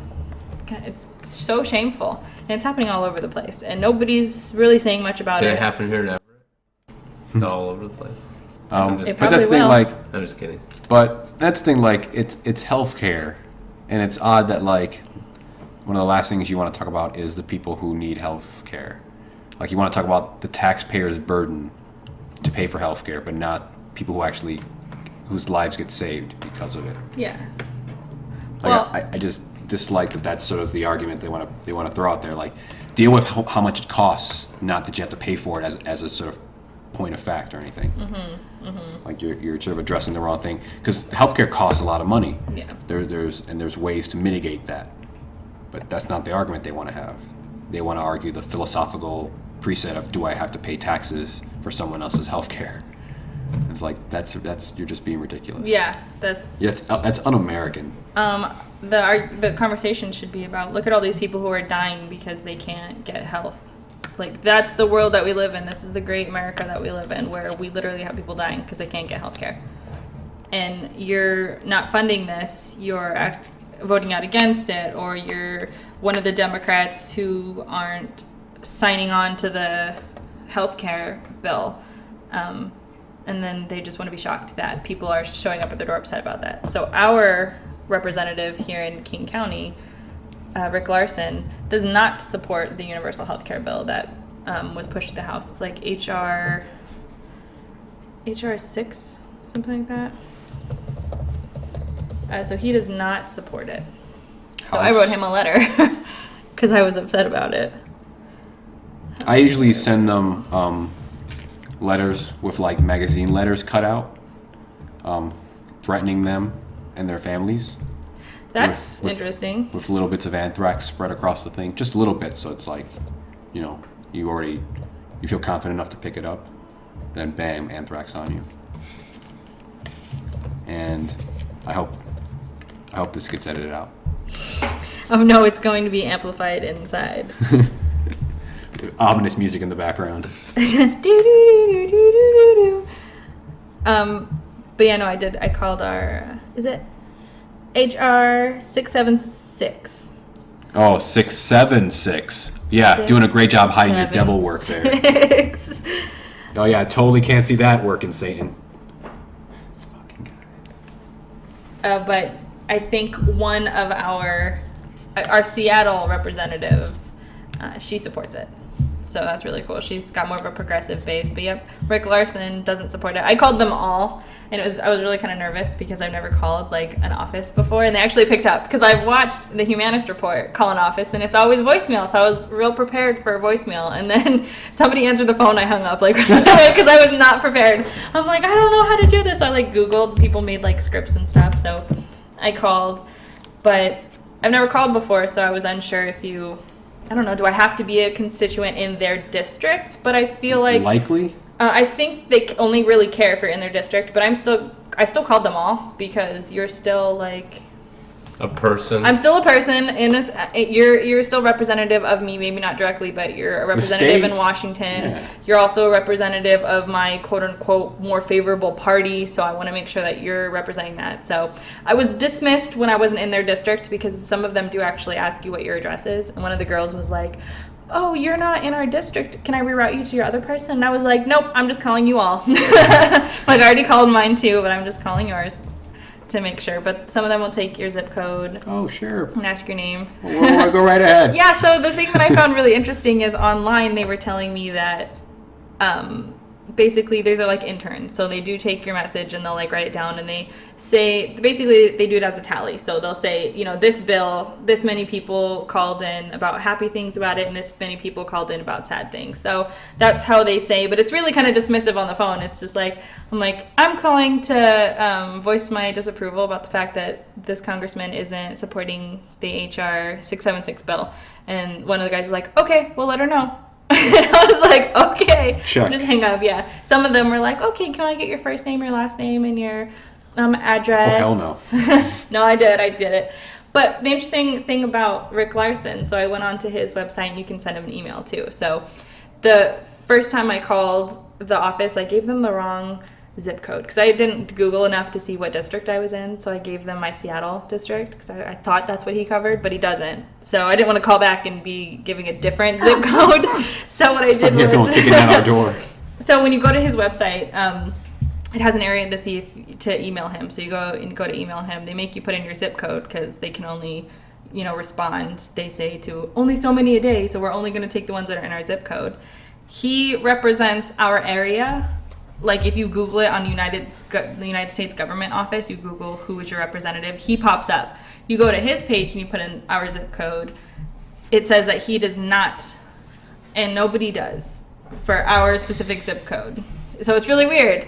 So I lied, put my parents, which is like one number off from ours, and put their zip code in there, and it worked for them. So I sent him a letter. So we live in a dark zone? Yeah, so we live in a zone that like... Dead zone? Rick Larson is not taking responsibility over. Nobody else is. No, I mean, we live in an ungoverned zone. And it's the mayor? Lawless. The representative. One of us should do it. We should be after this. No, just us. Let's put on fucking like leather outfits and go fucking on a murder spree down the highway. Whoa. Let's go till 4. Okay. Throw that in there so we can edit it out. Production break. Yeah, right. Right in the middle of our conversation. But yes, call your representatives and bitch about it. It's actually kind of fun. I enjoyed it. The first time, not so much. Second time, not so much. I feel bad for the aides. I have to sit there and fucking just like, yeah, it was really I just need this on my resume. One of the girls, I wish I would have known, but one of her, she actually knew it. I was like, yeah, Bill, HR 676. She's like, oh, is that healthcare bill? I'm like, yeah, it is. Good for you. I'm really happy that you know about it. It's like, oh, everyone's fucking talking about it today. Yeah.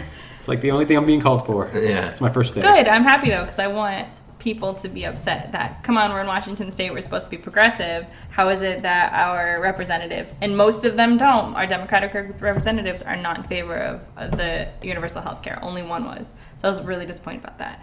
Because I'm at a point in my life where I'm about to be off my parents' insurance. I've never had to buy health insurance before. This idea that now it's going to be so much different than, like, Obamacare was better than what we had before, and now we're going back to something that wasn't very good. I'm in a scary portion, like, and I'm watching these videos of these town hall people that are going and they're voicing their complaints, and they're like, my daughter died because we couldn't afford her health care. It's like such a realistic, it's such a scary thing. Like, oh my God, if I get fucking sick, there is a very likely possibility that I could die. Like, because I don't have enough money to pay for the surgery and this. I have to go on GoFundMe to find some extra money. So it's a really real big fear. And then it's going to, like, and whatever health insurance you get today may be completely different in like a year or two, because all this stuff is being now like re-argued in the Senate. So it's like, it's a very tumultuous sort of like moment if you're like dealing with all this stuff. You don't know what is going to happen in the next year or two, how you're going to be able to pay for stuff, what's going to be different. Yeah. Because it's just going to be different and you have no input really. And I'm in a presidency that, like, this is my second president thing that I could vote in for president. My first one was President Barack Obama for his second term. That was my first presidential election. This is my second one. So, and now I'm getting off healthcare. It's all crashing down on millennials, and it's a hard thing. And I was really upset that day about it. What it is, it's the last gasp of the baby boomers, of the post World War II kids that were born, and how they just like sort of really wrecked everything for everybody. They really did. And we were talking about this yesterday, these baby boomers that are just millennial shaming all the time. Like, they don't understand the world that we live in. They don't get it. And they don't get relevant. They think it's the world they grew up in. Yeah, and they feel it's relevant to bring their fucking stupid ass wisdom and shaming. All these articles I've been reading, not all of them, but a couple of these articles that I've been reading have been so like, you know, there's that one article that came out about millennials could buy a house if they stopped eating avocado toast. It's like, are you fucking kidding? Because of my avocado toast, I can't buy a house.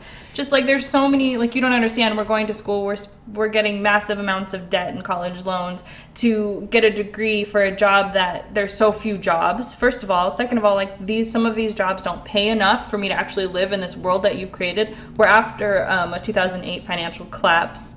It was 2008, right? The Great Depression. Avocado on toast is not even that much for a breakfast.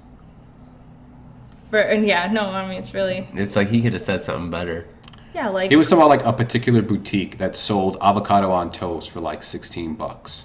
Oh. And because some crazy, like, rich folk will pay that, and it's usually, like, young millennial types, that's the reason why everyone under 35 can't buy a house.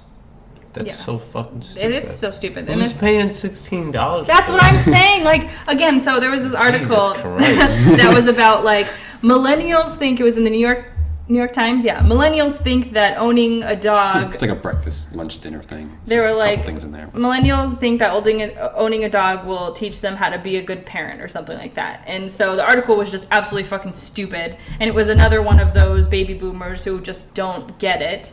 And then because it was a Facebook post that I was reading that linked to the article, and people in the article, there was this old man who was like, yeah, and these millennials need to know that you can't just lock a kid up in a cage and go on your ski vacation.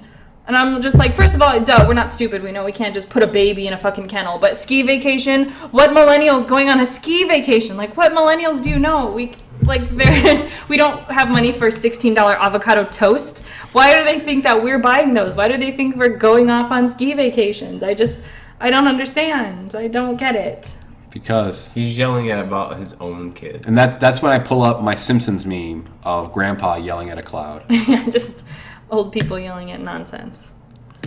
And that's ageist as fuck. That's really ageist, but They're shaming millennials. They're so. being ageist. I thought it was weird that Bill Maher was like saying about millennials and they walk around in their shorts, and I'm like, what the fuck?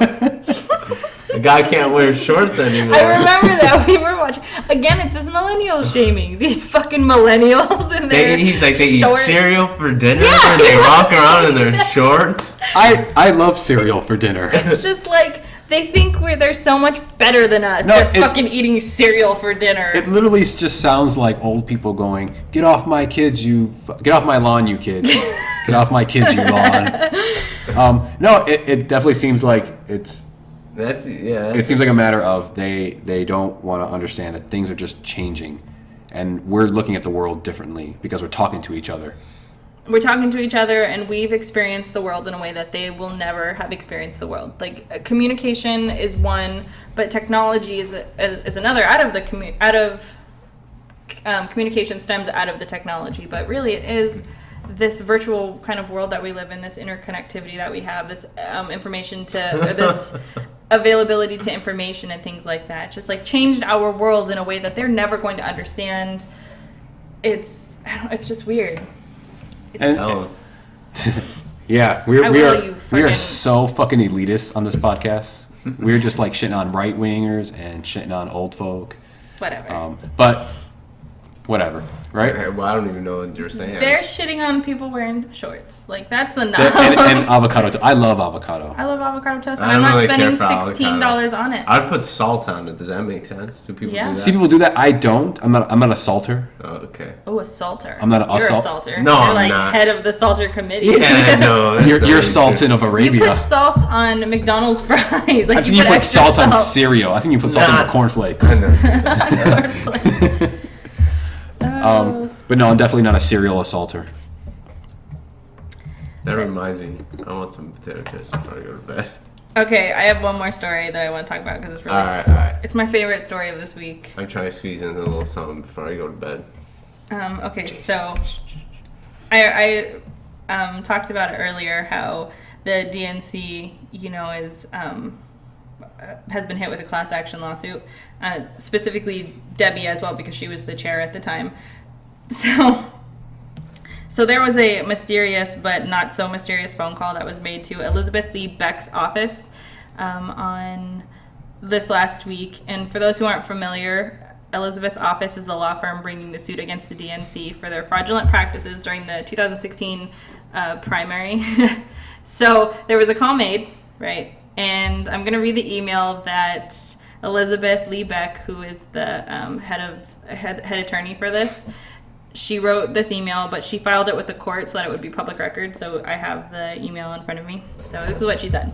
Defense counsel, at 5:54 p.m. today, an individual called our law office from, and she puts the number there. And then she sends a picture of the photo caller ID. She says, the caller refused to identify himself or herself, but asked my secretary about the case. My secretary stated that it sounds like the caller was using a voice changer because the voice sounded robotic and genderless, along the lines of the voice changers used when television show interviews are kept anonymous. The caller concluded with, okie dokie, after my secretary gave the caller public information about the case. After the call ended, a simple Google search on the phone number shows that it is the phone number for Congresswoman Debbie Wasserman Schultz's office. I love this. So she said, what just occurred is highly irregular, and we will be filing an instant email with the court Cool. forthwith. When did this happen? So this happened on Thursday, June 1st. So somebody from Debbie Wasserman Schultz's office called, and I love that they Googled the Inquiring- number, about the case, about her. So just a stupid aide doesn't know what the fuck they're doing. That they can't get Googleable information. Or it could have been anybody from her office. I'd like to think that it's Debbie because I just want to believe it. But they I called definitely think and it's Debbie asked. personally. She doesn't work there anymore, if I understand. She doesn't? No, she got fired. There's at the DNC. No, it's at her, Or her at office. her office. Sorry. Yeah. So she has her own. No, I think it's an aide, some Could have been an aide. paralegal Yeah, that's what I think. Could have been an aide. trying to Could've fill been out paralegal. a report, and instead of getting Googleable stuff, maybe wanted to get an idea of what they had. Yeah, that's what I find really interesting. Why would you do that? Why would you call the law not- office, who is head of a class action lawsuit against you, to ask information about your case? Seems terrible. I love the fact that they didn't. Yeah, it's almost like firing an FBI director who's investigating stuff you've been doing, and that just seems as odd, maybe on the same level. It's just. No, absolutely. I just think it's maybe a stupid aid because that seems like that's incriminating as fuck. Yeah, that's what I'm saying. Like, even if it was an aide, like, who directed the aide to do that? The aide didn't just pick up the phone and was like, I need some information on this. No, that aide should know damn well better than just to call. And they went a step further to disguise their voice. Like, that's the thing. It wasn't just some aide that was like, I'm just going to call and get some information. It's like, no, we need a voice changer up to the phone. Like, you went through some effort to make this phone call. Why? Why did you hide your voice? Maybe who would hide their voice? Who's going to recognize anybody else's voice? Who's going to recognize a paralegal's voice, an aide's voice? You're not going to recognize their voice, but you're going to recognize Debbie Wasserman Schultz's voice or somebody else who may be a high-key figure. Oh, I just love it, though, because it's so stupid. It's like the DNC was... she's just dumb. The DNC was dumb. Now they're getting held accountable for that. Now they're doing other stupid moves. Like, you're calling... That's what you do. You shoot yourself in the foot as best you can. No, I hope they keep doing this, because this makes... all of our, work, not us personally, but like the work of people who are making this movement happen, it makes it so much easier. It's like religious people who do outrageous things and they push people away from them. It's like you're doing all the hard work for us. You're making my job easy. I don't have to educate people. You're just going to act like a fucking fool and you're just going to educate people for me. It's like, all right, good. Thank you. Speaking of which, like, how do you feel about today actually is happening is Ariana Grande's benefit concert for the people who I think it's great. died at our other concert. I think that it's great that she's doing this That's pretty cool. because she got a bunch of celebrities to come and do a concert with That's her. pretty cool. What I gotta say, Lindsay Lohan, Jesus, Miley Cyrus. Miley Cyrus, yeah, Justin Bieber's Bieber. there. The Bieber mania is going through the roof. Bieber maniacs. I think it's a good idea. I was saying They having free drinks and stuff. no. I think the thing was, or like money for No. it is for It'll go to the families, Go to the families. yeah. Oh. But people immediately, it sold out within it was like an hour or two. It sold out really quickly, and then people were selling the tickets again on eBay.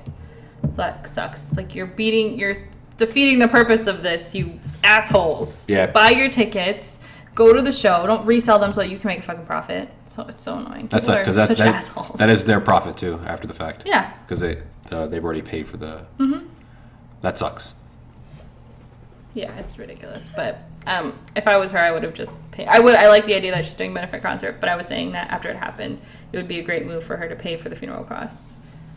Maybe. I think she did. She offered. She's probably She gonna. offered some of that. But then this is on top of it. This is like, and she went to the hospital and like hugged a bunch of them and shit. Yeah, it sucks that it's like the terrorists are getting smarter in a sense. Did you hear about the other one? The London Bridge attack. No. This happened yesterday. Oh no, I didn't hear about this. London Bridge. I stay away from it. Happened last night.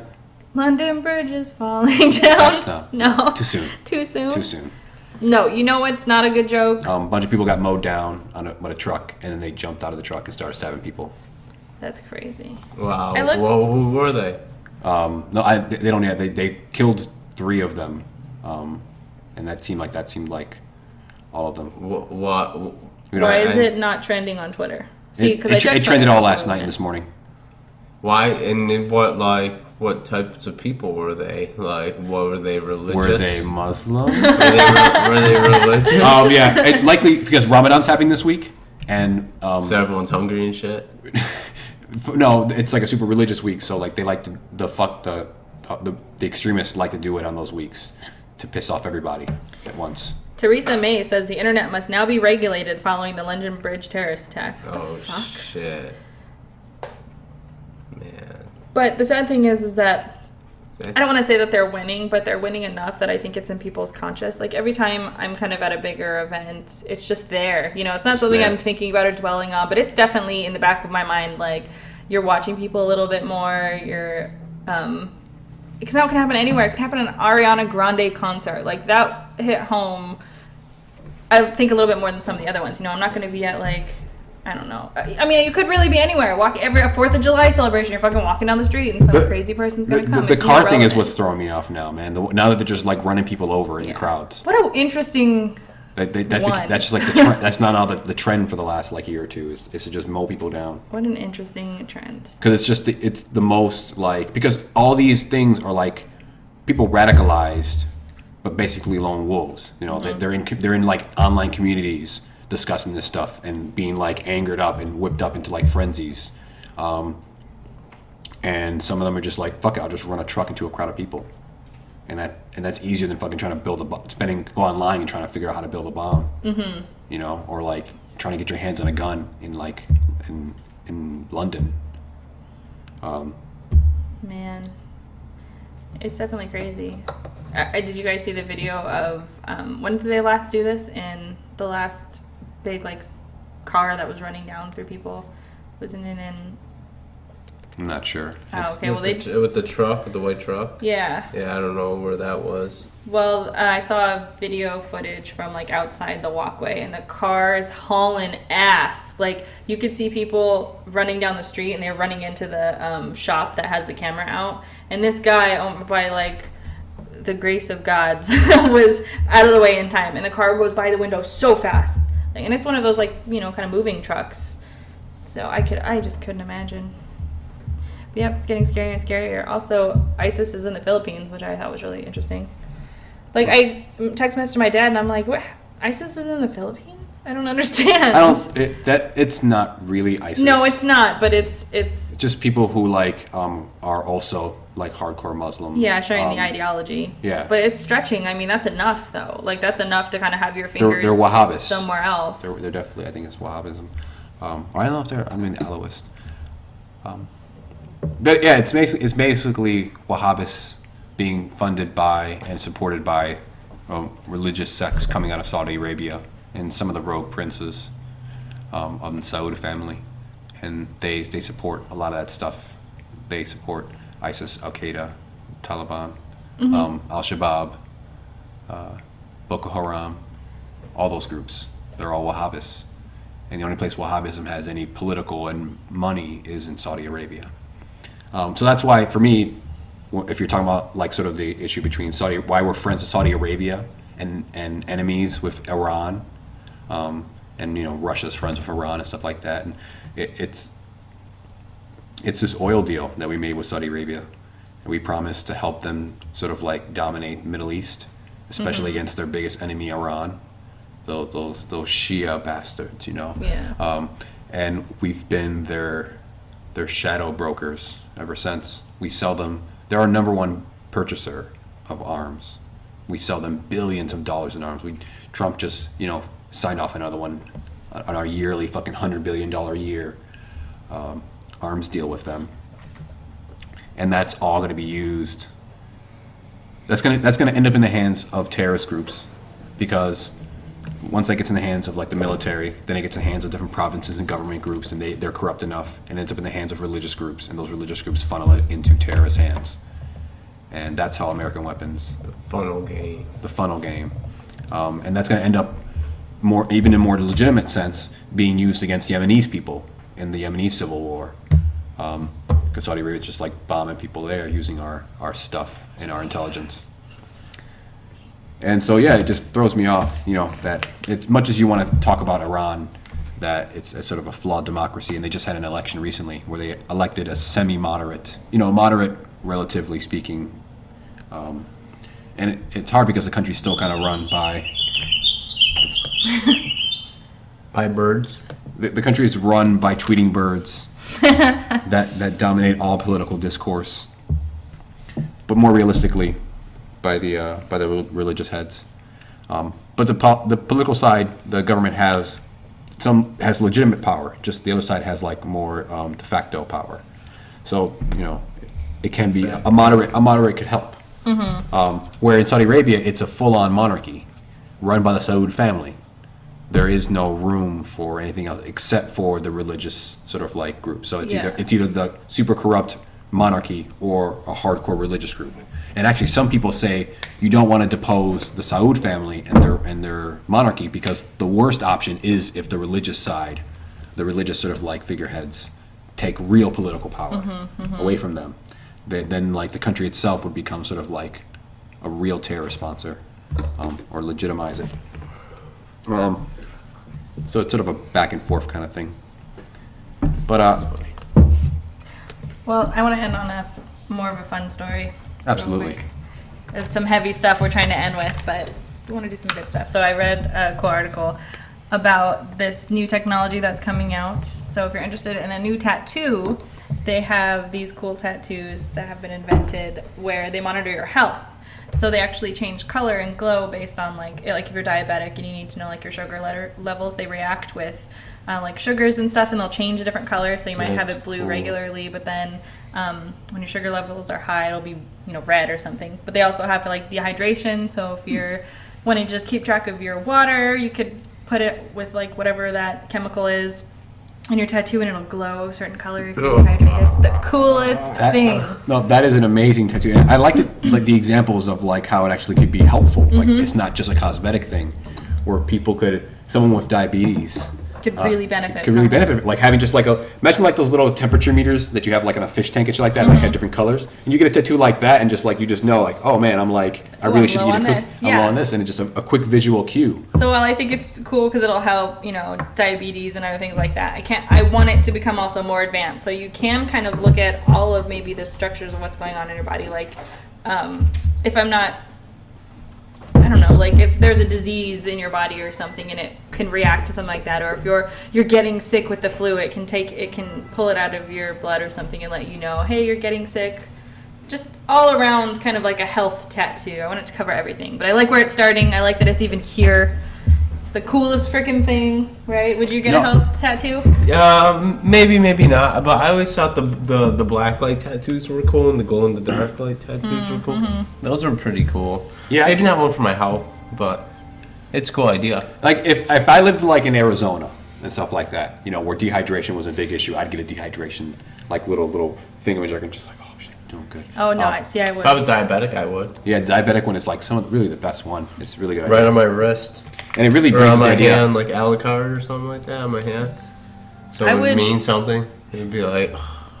I would get one, whatever that can tell me something about my body that would be helpful for me. I would get it. So even if I'm not diabetic, but it would be good to know, like my blood sugar levels would be good to know, or if I'm dehydrated or not, I would still get that there. And what's cool is that you can it's a regular tattoo, so it's not like you can do whatever design you want, and that could just be the colored piece that glows. That's what I was saying, like the Alucard thing. The Alucard thing. Yeah, he's got a tattoo on his hand for like.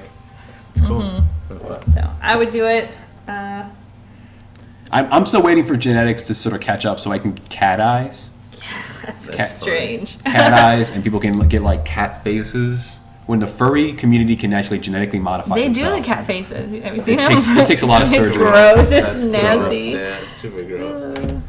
All right. I think this is the end of the... how much time we got, though? We got a good time. Yeah, 2 hours and 7 minutes. Man, that's good. We can edit that pretty good. Well, yeah, I'm behind the curtain at the Deep office. I'm unnamed, front desk. With no Twitter handle. Yeah, not yet. And I'm Free the Opposition at Free Opposition, I think it is. I don't even know my own Twitter handle. Because the at is the important part that they actually got to look to be able to find you. At Free Opposition. That's what it is. Yep, right there. See? Check it.